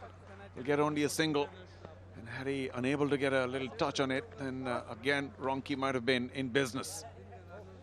It's been almost the same story for the Kandahar Knights. They've lost early wickets. Asghar Afghan, of course, brilliant half century. 51 unbeaten, 8 dot deliveries. Somebody get him some water and a banana quickly. Needs it, deserves it.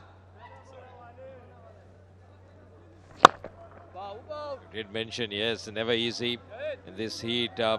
Must be tiring a bit. Everybody who's come here just loving this innings. He's a national captain as well, Asghar Afghan. Yeah, well, he staged a lone battle, waged a lone battle, hasn't he? When he walked in, he showed a little bit of anger, hitting that 4 off the very first delivery. And I think he's still a little angry because the rest of the team, unfortunately, hasn't been able to perform. And, you know, it's tiring waging a lone battle time and again, and they're still so far away from their target, although they haven't done so badly. They've lost 4 wickets, and that could be a dampener. We know run out of batting pretty soon. That's been their problem, although, of course, Ricky Wessels may be the mystery weapon. Yeah, you're right. Going to be interesting how he bats here. End of the 11th over, 83 for 4.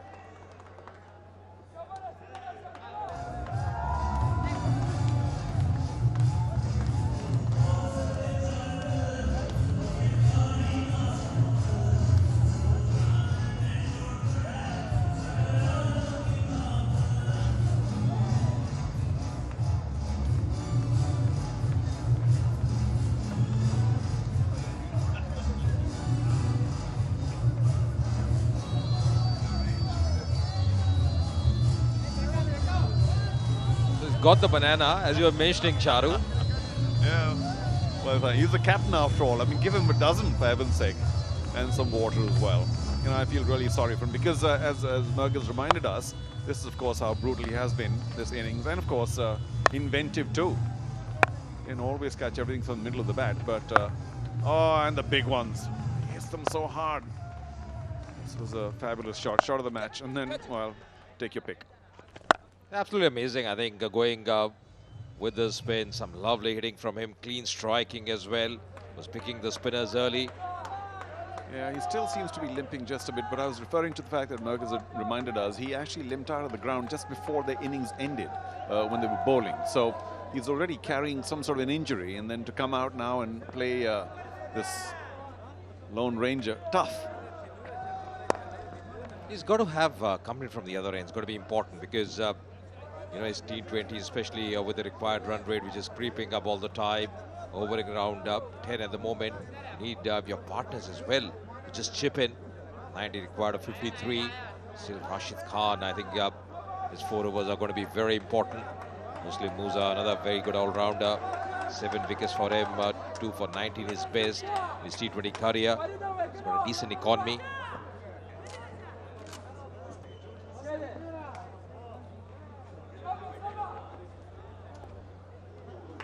Well, he can't play at every ball, and one can understand third man's up. So just a reminder that Kabul were 86 for 3, they're 84 for 4. So not too much in it at this point of time, except that extra wicket that Kandahar have lost. But how deep do they bat? And I'm suspecting that only the mystery of Ricky Wessels apart, they may not have too much in the tank.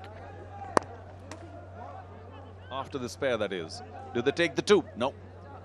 Also, first game for him, and I think it's going to be very interesting how Ricky Wessels really adapts to the situation, to the conditions here. Never easy. So, got to be tough here. So, Asghar has to really bat as long as possible. That Worm just keeping pace at the moment. But remember, they've lost 4 very important wickets here. The Kandahar Knights.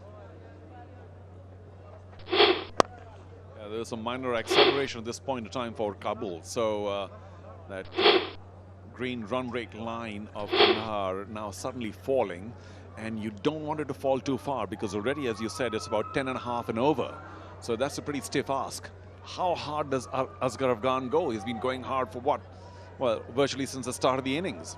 And we know he's carrying an injury. So one false shot and this innings may fall apart for the whole team, that is. Oh, that's a terrific delivery. He was just getting a bit tired, just playing all over that one. And Musa strike, that's a big one. The set batsman, the captain, he's got to walk back. Asghar Afghan after getting a very good half century. Done in by the slower one. And Muslim Musa, who played a match, then was taken away for a match, comes back into the side for Kabul and does a lot of damage. There it is again. Well, that little leg spinning action. Asghar Afghan was looking for the big one down leg. Came back just a fraction, but really done in because of the slower one. A terrific innings comes to an end. A captain's knock, but it may not be enough today. 52 from just 32, 86 for 5.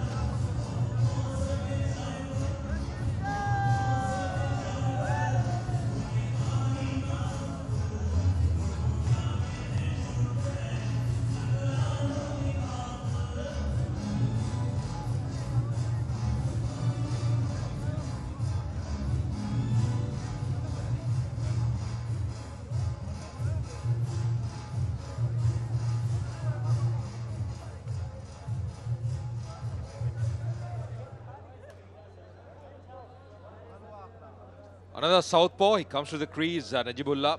He's got a task in hand, not going to be easy for Najibullah Zadran. Over 1,000 runs, he's got a very impressive strike rate, 142.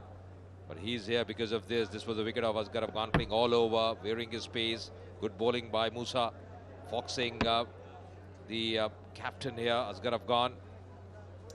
Well, wasn't he distraught, gutted, because he knew so much depended on him. But how much responsibility can one man bear? We feel for him. Well bowled though, Musa.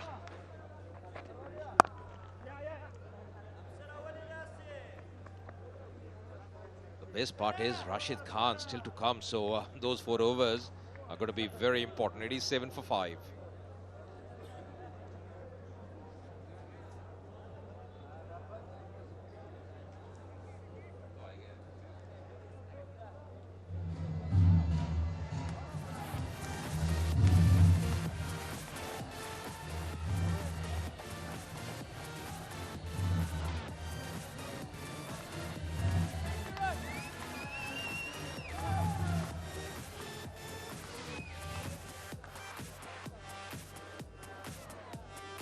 Not a pretty side if you're a Kandahar Knights supporter. Just one half century of Asghar Afghan, of course, played brilliantly. 52 of 32, but the rest of the batsmen just falling apart. Paul Sterling, Brendan McCullum, those big names. Couldn't muster too many runs. Rashid Khan. Well, I think he's got to be the key once again. He's got knack of picking out wickets. Well, he hasn't picked up too many in the league so far, but we know he can. And of course, he's kept batsmen very quiet. Now he's dealing with number 6 and 7. So, as you can imagine, he might be right on top. Although, of course, he does have a lefty here. And watch out for the googlies. There's the first of them. You know, I'm a little surprised because they had Ricky Wessels listed at number 7. But in walks Najibullah. So, either Ricky's not 100%, which I don't think is the likelihood. Maybe they just were saving him up for a late onslaught. There's still plenty of time. We'll see. Yeah, you're right, because normally I think he should be batting up the order. He's got that flair. He can get those quick runs. They need some quick runs here. The Kandahar Knights. Saw him padded up. Probably will be in next. Bowling his overs very nicely. Once again, a googly. Deceiving the batsman. Smiles as well. Therefore, the skipper, Rashid Khan. Yeah, I don't think Najibullah will be doing much smiling right now. Completely done in by the wrong one. Step forward. Didn't know what's what. Oh, just a terrific delivery from the master of his craft. You see the line he's bowling around the off stump. Now, that's always a better line against left-hand batsmen. Let him work the ball on the onside. Let him play across the line. He's mixing his deliveries pretty nicely, wearing his pace as well. Used the crease to very good effect. Rashid Khan, he just conceded 4 runs so far, bowling his second over. Required run rate just creeping up all the time. Earlier it was 10.5, now it's 12. It's again a googly, will be a dot delivery. Excellent over from Rashid Khan, 88 for 5.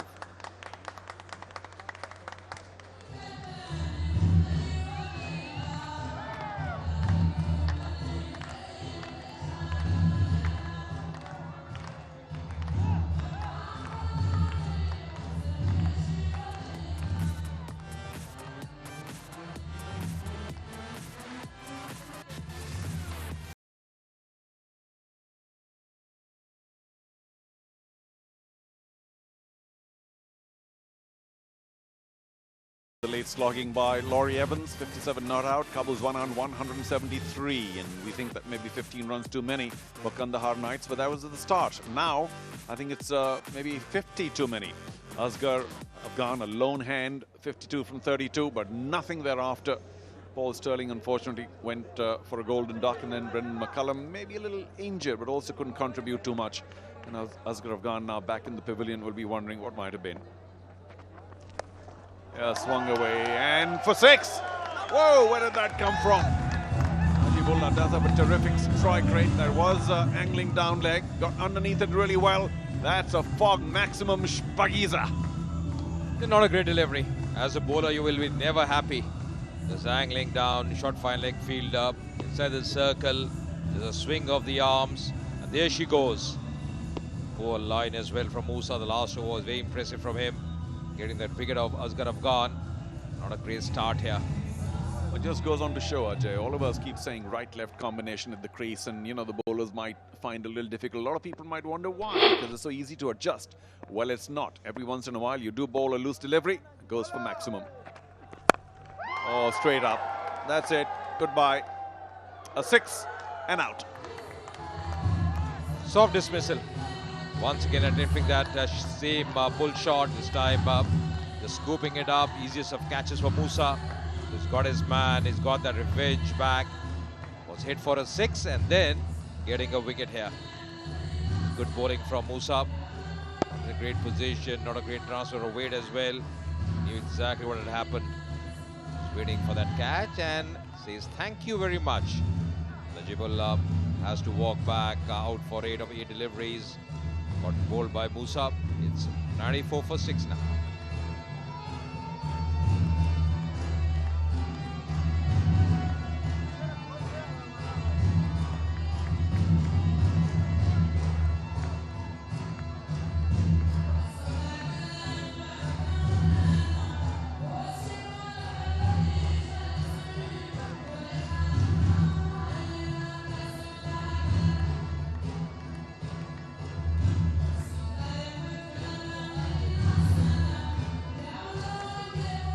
So new man at the crease, playing his first game in this Gulbahar Afghanistan Premier League. Ricky Wessels, right-hand batsman, almost nearing that 5,000 mark. He's got some experience behind him as far as T20 is concerned. Well, I don't know whether Asghar Afghan left instructions for him to come at number 8, but a batsman with his experience, his strike rate, his average of 30, coming far too late in the context of this match. But he is playing his first match, and maybe Asghar Afghan thought that he just needs to see more of what's going on, although he was the keeper, so he's seen very closely how the pitch is behaving. Here we go. That's the last throw of the dice for Kandahar Knights. They desperately need a win, and Ajay, I fear it may not come tonight. But he's done a good job, Musa. He's really been very impressive. Bowled the right lines, got that big wicket of the captain Asghar Afghan, wearing that pace, playing all over that one. Was disappointed.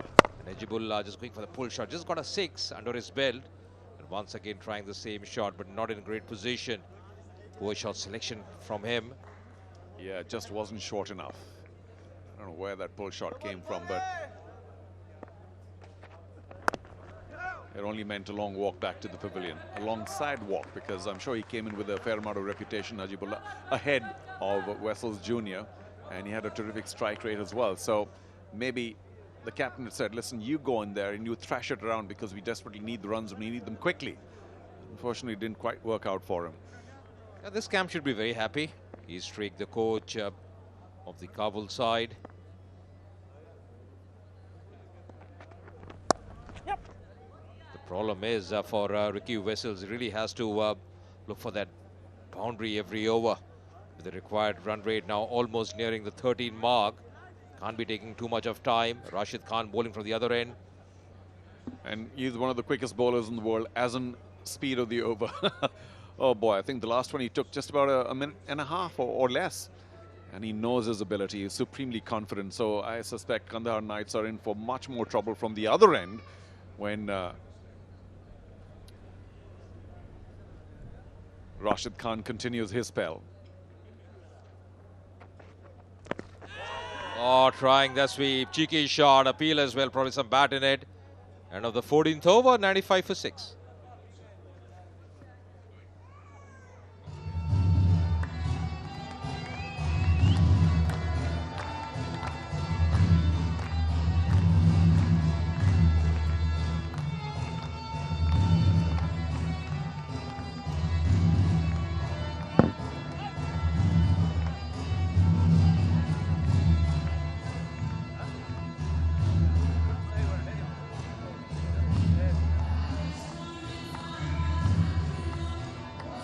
They lost their way. The Knights 43 for 3 at one stage, then 58 for 4. They lost those 4 big wickets very early. Last ball previous over was a close shout as well, trying that cheeky shot. Or probably getting some glove to it. Yeah, it was all glove, matter of fact. It was another slower one. And Jamal just walked across very lazily. It was too full for that. He was very lucky that he got a lot of glove, otherwise would have clattered onto the stumps. Watch out for the speed of the Rashid Khan over. Last over gave only 1 run in 1.5 minutes or so. Yeah, I think he's one bowler who accepts that challenge because he loves bowling in the death overs, in the last few overs. Bowling his 3rd over once again has been very economical. Similar thing happened with him in the last game as well. I think 4 overs, 13 runs. Hasn't picked up too many wickets, but really stemmed the flow of runs. The captain, always the least from the front, Rashid Khan. And a class of 1, Rashid Khan, with his bowling ability here. Just a little fine-tune. His field. Short for a change, and I think there was an inside edge there. Tough for Ronki. Big dive put in, well done. And they're so far ahead, the Kabul Zwanan, yet they're diving around the field. Terrific commitment. Yeah, absolutely. Big man Parnell doing a very good job there. Sliding, diving, saving a few runs. Exactly what the captain wants, that commitment on the field.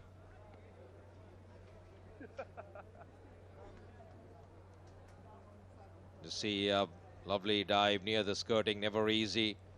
Keeping his composure there, sliding the ball in. Good camaraderie between the two.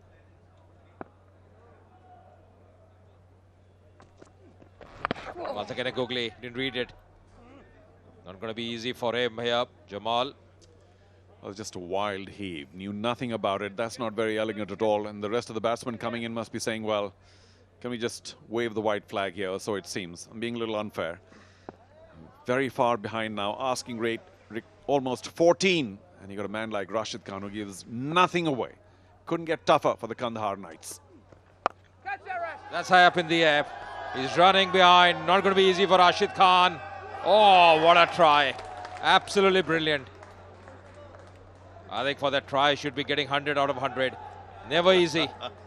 Yeah, of course, it was longer and long off, also racing in, and perhaps they would have been better served had Rashid just said yours rather than mine, because he's running backwards. Running backwards and the ball drooping over the shoulders, never easy. Oh, what an effort. Very difficult for him. Because he had said already mine, then he really the fielders at long on just stopped. Wait for the captain. Running backwards sounds funny, so he was running with his back to the ball better. Another googly. Disguising beautifully Rashid Khan, mixing his deliveries, the 100 up with that single. I'm afraid too much to do for the Kandahar Knights, and there'll be 3 losses on the trot. Very difficult to climb back up from there. Oh, that's struck. That's going to be a fork maximum. It's Makiza to end the over, and 6 for 6.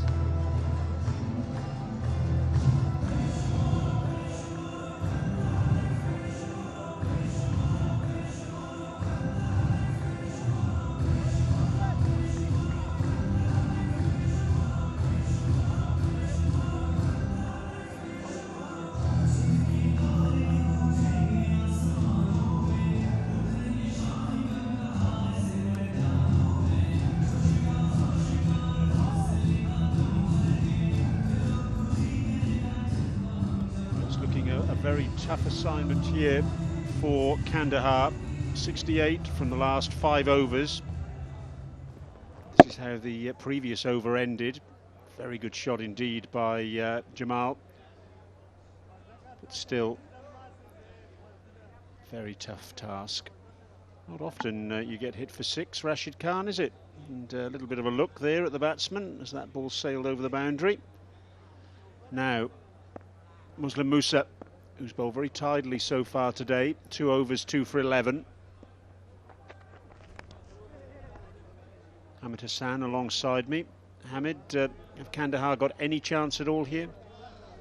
It's everything possible in cricket. It's it's not a tough task, but the only things, they don't have much wickets in hands. They didn't get a proper partnership. The only one player who got 50 was captain, and he lead it from the front. After that we can see only Nasir Jamal who got 19 runs. But it's still like a half chance game for Kandahar if one batsman can stick. Oh, that's a big one. Maximum Fox Bagiza from Nasir Jamal through mid-wicket. Well, he's attempted that shot a few times in this innings. He hasn't always got it out of the middle of the bat, but he got that one out of the middle of the bat, no question about that. What a hit. Outstanding shot. This is the over that Nasir Jamal will be looking, because Muslim Musa is not quick enough and he have to take his chances in this over. If they get another 2 boundaries, there is a possibility to chase the runs, but you never know.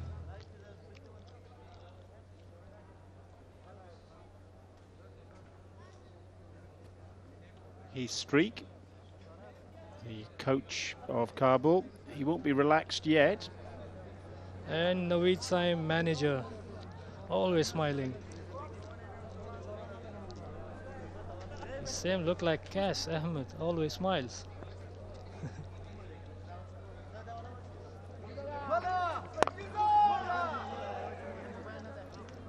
Just the single. Laurie Evans down at long off.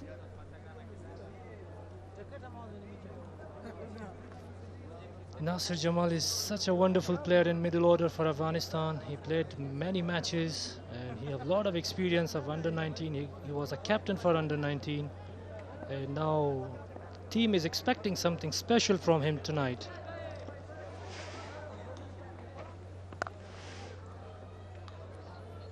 Ricky Vessels, plenty of experience in subcontinental conditions. He's played for Peshawar Zalmi in the Pakistan Super League. He's played domestic cricket in Bangladesh. He's played domestic cricket in Sri Lanka as well. So he understands these conditions, but well, it really is a tough assignment. Better than 2 runs a ball required at the moment. Both are very well experienced players and they have to target at least in over 12 to 14 runs. But the man, it's very difficult to play him, Rashid Khan. He's the man. It's unplayable and they have to take the chances, because after that it's only 24 deliveries remaining. And Rashid got, I think, a couple of overs. 1 over in a very special over. Yes, 3 overs for 15 for the captain so far. Oh, lovely pickup. Big hit. Oh, he's done it again, Jamal. In fact, no, that's Ricky Vessels this time. End of the over, 122 for 6.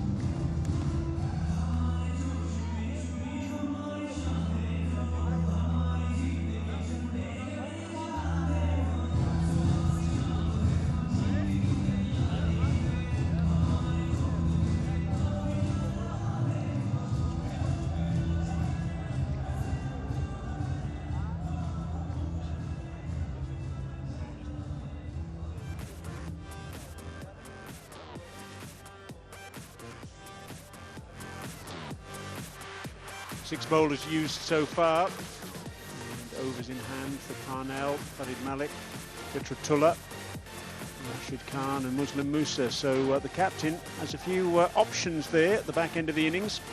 Shahidullah outstanding tonight. 4 overs, 18 runs, 2 wickets. And he got some runs in batting.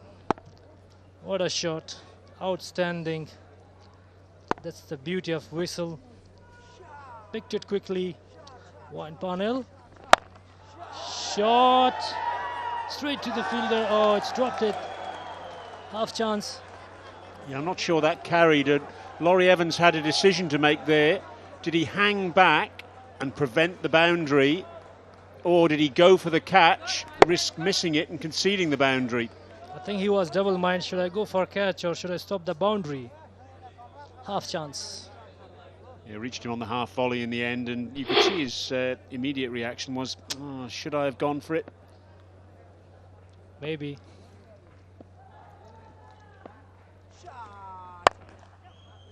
It's a good comeback from Parnell. First 2 ball, 2 runs. Yeah, the problem they have here, Kandahar, they've lost 6 wickets, but in addition to that, 6 of the remaining deliveries are going to be bowled by Rashid Khan.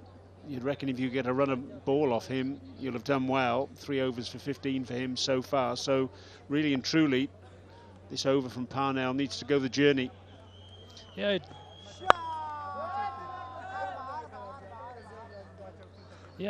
If Nasir Jamal on strike to face Rashid, he know him very well. If he try his sweep shot or try to hit mid-wicket, maybe he can get some boundary. But as I said before, Rashid is a very difficult bowler to play, and he cannot give you weight or any loose delivery to hit a 6 or a boundary. Oh, that'll do. Very fortuitous boundary for Ricky Vessels, but Kandahar will take everything on offer. A lucky boundary. Welcome boundary for Kandahar. And the old maximum Fox Saloriza. Thank you, Charu.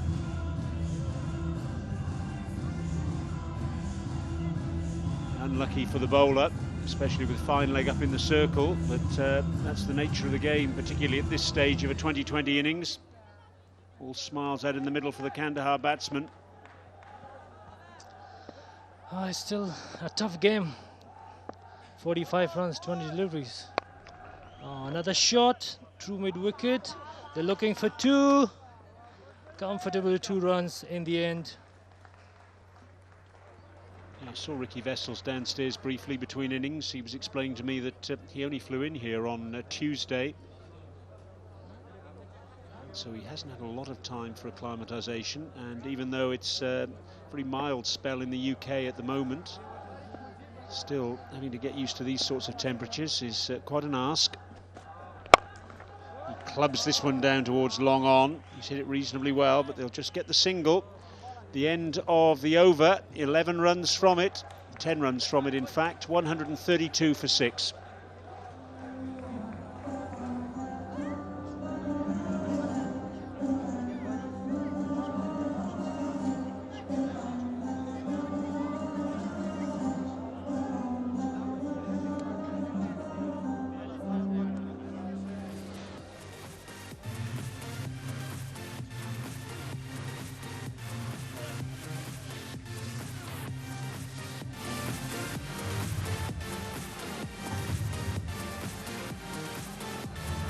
That's the next match, the first of 4 double-header days here at the Kandahar Afghanistan Premier League, powered by FOG. We've got the Nangarhar Leopards up against the Balk Legends. The Legends, of course, including Chris Gayle. They lost last night. Can they bounce back tonight? Here's Rashid Khan's last over. Oh, and Ricky Vessels missed out there. Rare full toss from Rashid. A crucial over in this time for Rashid especially. He have to looking at least give 5 to 4 runs or 6 runs, and he's very difficult bowler as I mentioned. And Nasir Jamal will be looking for the boundary. He can capable to hit sweep shot and slogging.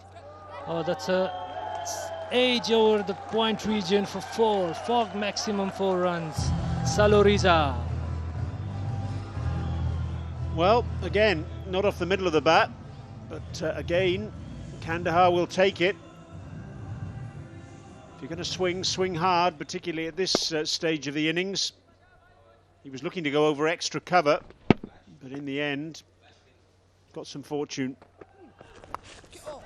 And again, a big swing and the desired result. Well, 2 edges, 2 fours, and all of a sudden, Rashid Khan under a little bit of pressure here. Nasir Jamal wouldn't mind that, but Rashid do, because it's everything is going to Kandahar ways, and Nasser Jamal is just swinging his bat, but he's lucky he got 2 boundaries back to back. He struggled in his early innings, and right now he's flying. Let's see what he got next after Rashid delivery.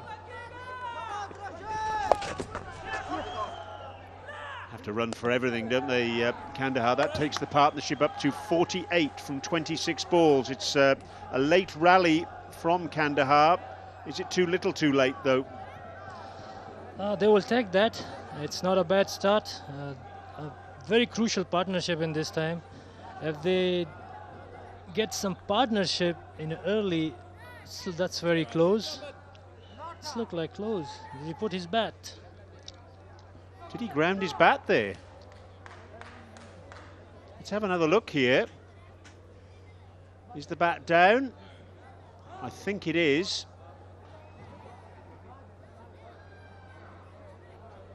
Third umpire's having a look at this. It's a lazy piece of running by Ricky Vessels. Yeah, he's in. Looks like he's in. But this is not a good effort from him, especially in this time. Well, he gets the benefit of the doubt from the third umpire, and he's back on strike, Ricky Vessels, 20 from 13 balls. This can be a tougher. 32 runs, 14 deliveries. Whistle on strike. Short and pulled away, out towards deep mid-wicket. There's a man there, and he's got all the way for 6. Didn't get it off the middle of the bat, Vessels. But that's the 150th 6 of the tournament. Spagiza. Yes, Spagiza from captain whistle batsman, and he pulled it through mid-wicket. And a nice one. It's a bad delivery from Rashid. He cannot bowl here. If you bowl, you'll get a punishment. And you beauty! 22 off Rashid Khan's over. Oh, this match is very much alive. Wonderful stuff. And all of a sudden now, Kandahar have moved on to 154 for 6.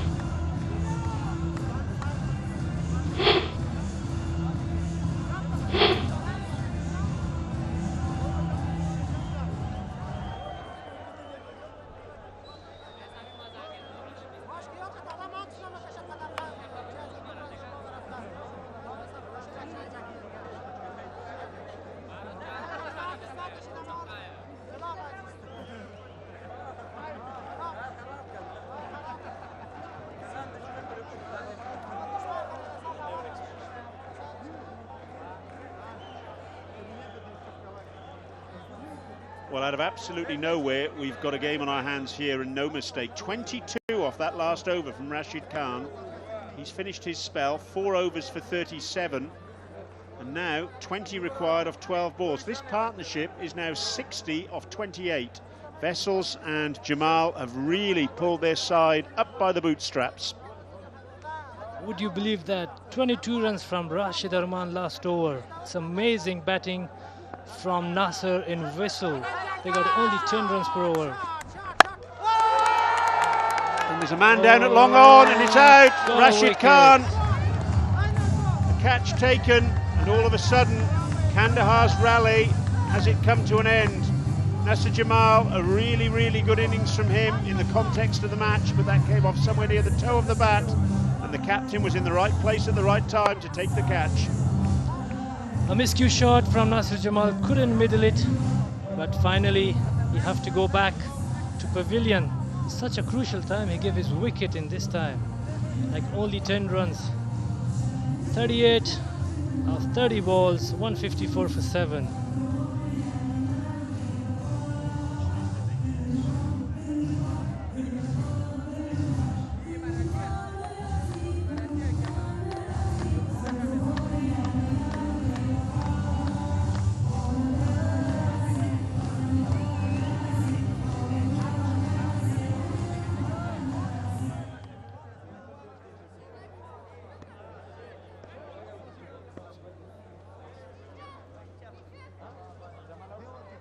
Mohamed Naveed in at number 9. He's at the non-striker's end because the batsman did cross. and he can hit a long ball, but Vessels is on strike now. Oh, that's cute, that really is. But a good bit of field placing. Hazratullah was a little bit backward of square, a deep backward square, and he keeps the batsman down to a single. This game is just turning tense by tense every single delivery, and what a crucial wicket for Kabul Zwanan of Nasir Jamal. Such an important time for both teams, and they finally picked up Nasir Jamal wickets. Naveed, he can hit a ball long away. Well bowled by Parnell, just a single, and singles don't cut it at the moment for Kandahar.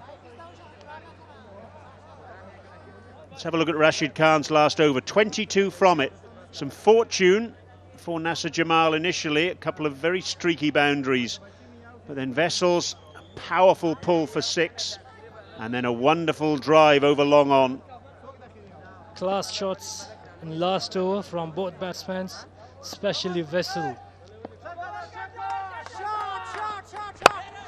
Well bowled, very well bowled, and Wayne Parnell showing his experience. Remember, he was part of the Worcestershire side that won the 2020 competition in the UK this summer, and so he knows what he's doing at this end of the innings.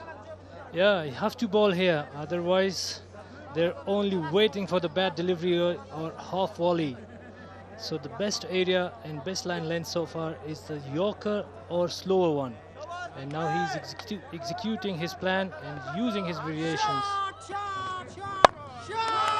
It's over the offside, but they'll only get one. Javed Ahmadi out on the cover boundary. What an over so far, only 4 runs conceded and 1 ball remaining. It will be a changing over for the Kabul Zwanan. So who will be the last bowler to bowl the last over? He will be thinking, and he will be very nervous.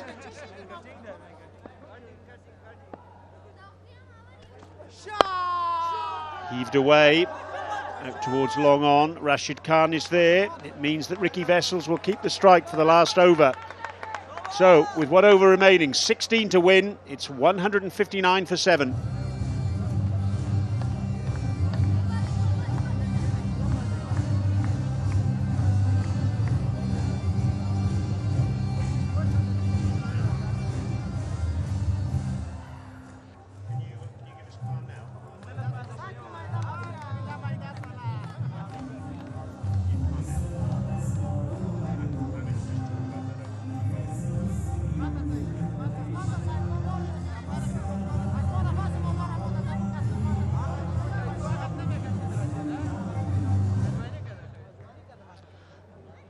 Such a lovely over from Wayne Parnell, just only 5 runs in crucial time. The best way he bowled was Yorker in full length, and batsman was rushing to hit it hard, but they couldn't manage to hit it. They have to wait and come the ball on bat, but they tried to hit it hard and they couldn't find any gaps. A successful over in the end from Parnell, 15 from last 6 deliveries now. And the man who has to deal with this pressure cooker situation is Farid Malik. 2 overs for 15 for him so far. Is he capable of dealing with this sort of situation, Hamid? I'll tell you what, many times, especially in this situation, he gives runs easy, like 17, 15 runs he's giving. But let's see what he got tonight. Something different or something any special. Can he handle this pressure now? Afghanistan Premier League. And Farid Malik is here for the last and final over. And his figures in the tournament so far: 3 overs 1 for 41 against Paktia, 3 overs for 25 against Balk, and 3 overs 1 for 34 against Nangarhar. So he's gone the journey, and he's up against a very, very experienced player. Ricky Vessels, 35 from 18 balls, and that includes 3 sixes. Outstanding from Whistle. Remarkable batting so far. And Farid Malik will be thinking what I have to do to Whistle, because if he ball his own strength, like a Yorker and slow run on right area, he will be successful. Well, the good news as far as Farid Malik is concerned as well is that certainly in terms of Vessel's leg side options, it's the longer boundary. There you can see it. That is the longer boundary that Vessels will be hitting to if he hits on the onside. Full and straight and drilled down to long off. That's a really good start to the over by Farid Malik. That's what you have to bowl here. A lovely start from Farid Malik. First ball, Yorker full length. It's very difficult to get it. And Farid Malik will be nervous and thinking also, because he don't want to take any chance. That's a fine delivery. Whistle can a capable a batsman, he can hit the through mid-wicket easy. And again, good bowling. They're happy to give up the single. Wayne Parnell had extra cover, but Mohammad Naveed could do nothing with that. Just looking at the toe of his bat. That's two really good deliveries to start this over. And now it is a very difficult assignment indeed. That's 13 required from 4 balls. Outstanding comeback in the last 2 overs, especially last 8 balls. As I mentioned before, Farid, he's doing his right job. Vessels goes over extra cover. Has that got enough on it to get to the boundary? It has. Great shot. What a shot for 4 runs. Maximum Fox Saloriza from Whistle. A half volley, tried to bowl a fuller, but he couldn't bowl the full line length. And Whistle managed to put the ball 2 to the cover for 4 runs. Went deep in his crease there. No chance for Laurie Evans to get round. 9 off 3. What a game, what a game. 3 ball, 9 runs. Everybody will be thinking and nervous. Who's gonna the winner? Well bowled, terrific bowling. Vessels examines the bottom of his bat, but again, a really good Yorker. This has been a terrific over from Farid Malik so far. Outstanding comeback from Farid after hitting a boundary. Now a Yorker delivery. Classic. That's a wonderful line and length. Very difficult to manage to hit this ball. Well, 2 4s, remember, will give us a super over. You never know. Who will be the hero for this game tonight?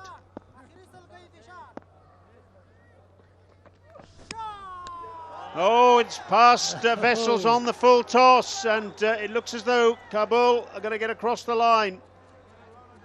Well done, Farid. Such a wonderful bowling from him, especially the last over. And there you can see smile of Ronki. Oh, he missed the full toss. He will be disappointed. He almost lose the game. Yeah, third man was up in the circle there, any sort of edge at all, and that would have raced away for 4. But Farid Malik, can he close things out now? Last ball. Vessels goes down towards long on. It's all the way for a 6, but it's not quite enough. Heroic effort from Ricky Vessels in his first match of the tournament. 46 not out from 23 balls. But what a thriller we've had here in the end. Kandahar chasing 174. Miss out by just 2 runs. Victory for Kabul, and Kandahar still winless. Yeah, unfortunately, no win so far for Kandahar. Outstanding performance from Kabul Zwanan again. And the way Whistle batting in the end was outstanding. But the only thing I have to say, well bowled from last 2 overs, especially from Parnell and Farid Malik. There he is, he can see the enjoyment and he is happy. Well done. How many times do you see a bowler celebrating being hit for 6? I think he will be the first one. Oh, it's a really good last over that actually from Farid Malik. It doesn't tell the story, the fact that it went for 12 runs because he was bowling under extreme pressure, but he got his Yorker pretty much spot on for most of that over.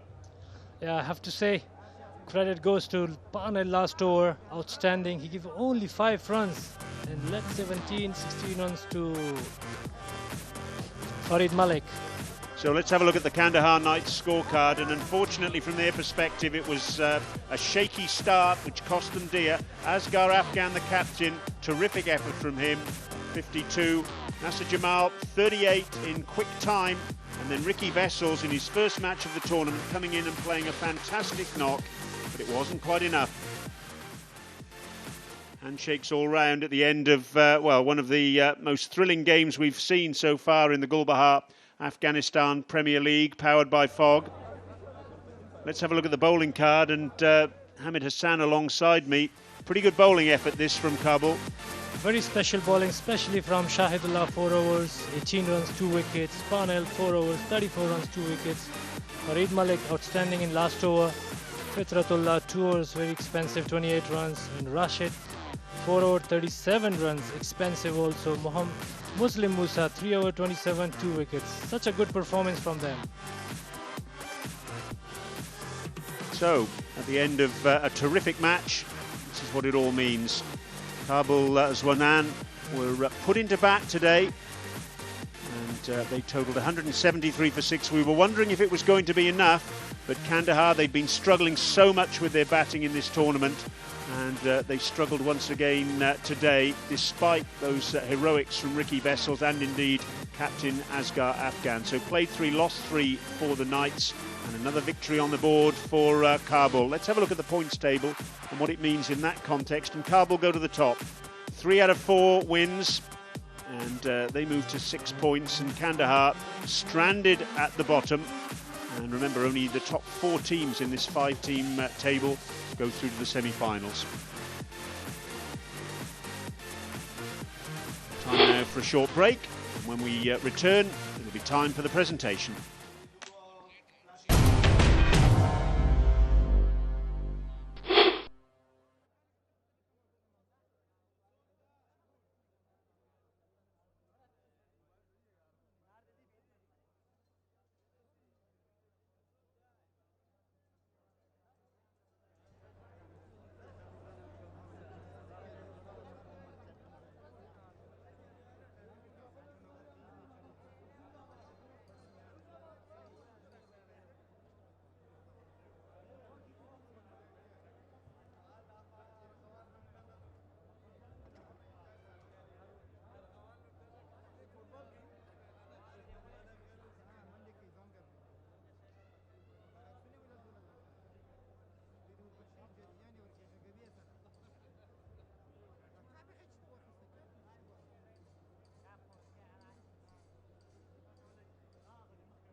Well, we will have to congratulate the Kandahar Knights for providing us with another cliffhanger. What a shame from their perspective that they could not close it out. However, another terrific match here in the Gulbahar Afghanistan Premier League, powered by FOG. Wherever you are watching around the world, hope you enjoyed it. And of course, a big thank you, as always, to those present here at the Sharjah Cricket Ground. Thank you so much for your presence. It means a lot to all of us. All right, just before we get to introducing the presentation party, quick reminder of those who assisted with the league. For starters, of course, thanks to the Afghanistan Cricket Board.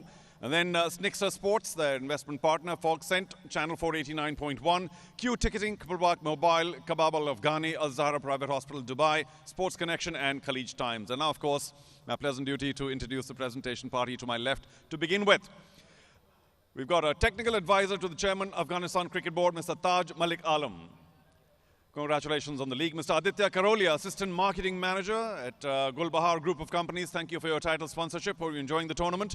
Mr. Kapilwak Safi, owner of Kapilwak Mobiles, a very familiar presence here. And Mr. Shabir Aslami, Director Operation at Stardom Event Management Company.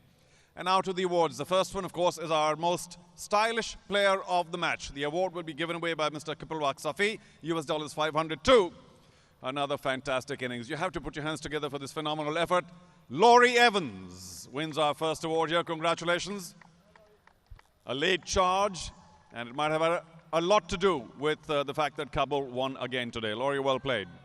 Laurie, you may not want to go too far because we're happy to give you another award. It is our most sixes of the match, which is only a factual situation. Well done again. Mr. Shabir Aslami to present Laurie Evans with 1,000 AED. Terrific performance once again. I'm sure your team's very, very proud of you. But no chat today. You're spared that because we have man of the match check and the trophy. And that today goes for a fantastic all-round performance. 2 for 18 in his 4 overs. Anywhere, anytime in T20. Fantastic bowling effort. And then 33 from only 21. The winner of that award, Shahid Kamal. Shahid, well played indeed. Your check will be given away by Mr. Aditya Karolia.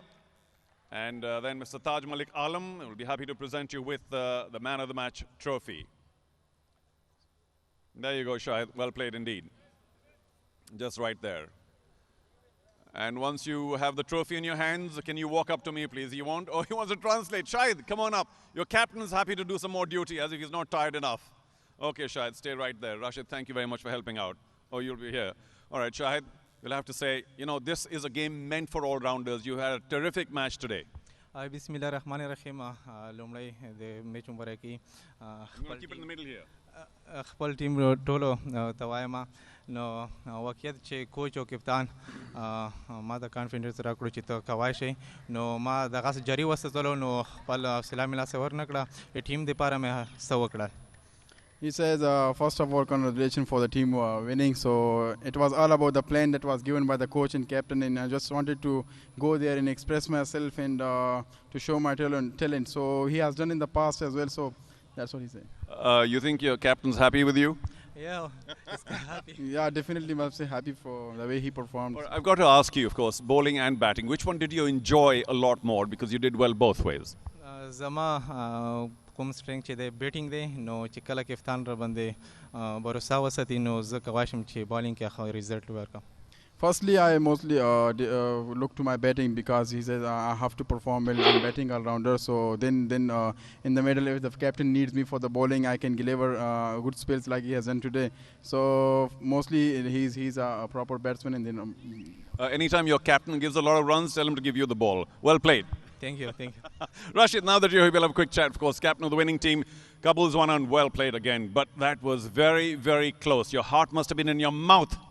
Yeah, Bismillah ar-Rahman ar-Rahim. First of all, thanks to the Almighty Allah for the third win. I think it was very close game. Mostly you will see in this stadium close games, very short boundaries. Anytime match can be changed. So at the end, I think Wells and Nasir played really well, especially the captain, the way he played since he came to the wicket and just showed his aggression and shot. So credit goes to them, and I think it was a very good match. Yeah, I forget who bowled the 18th over. Yeah, Parnell bowled the 18th over.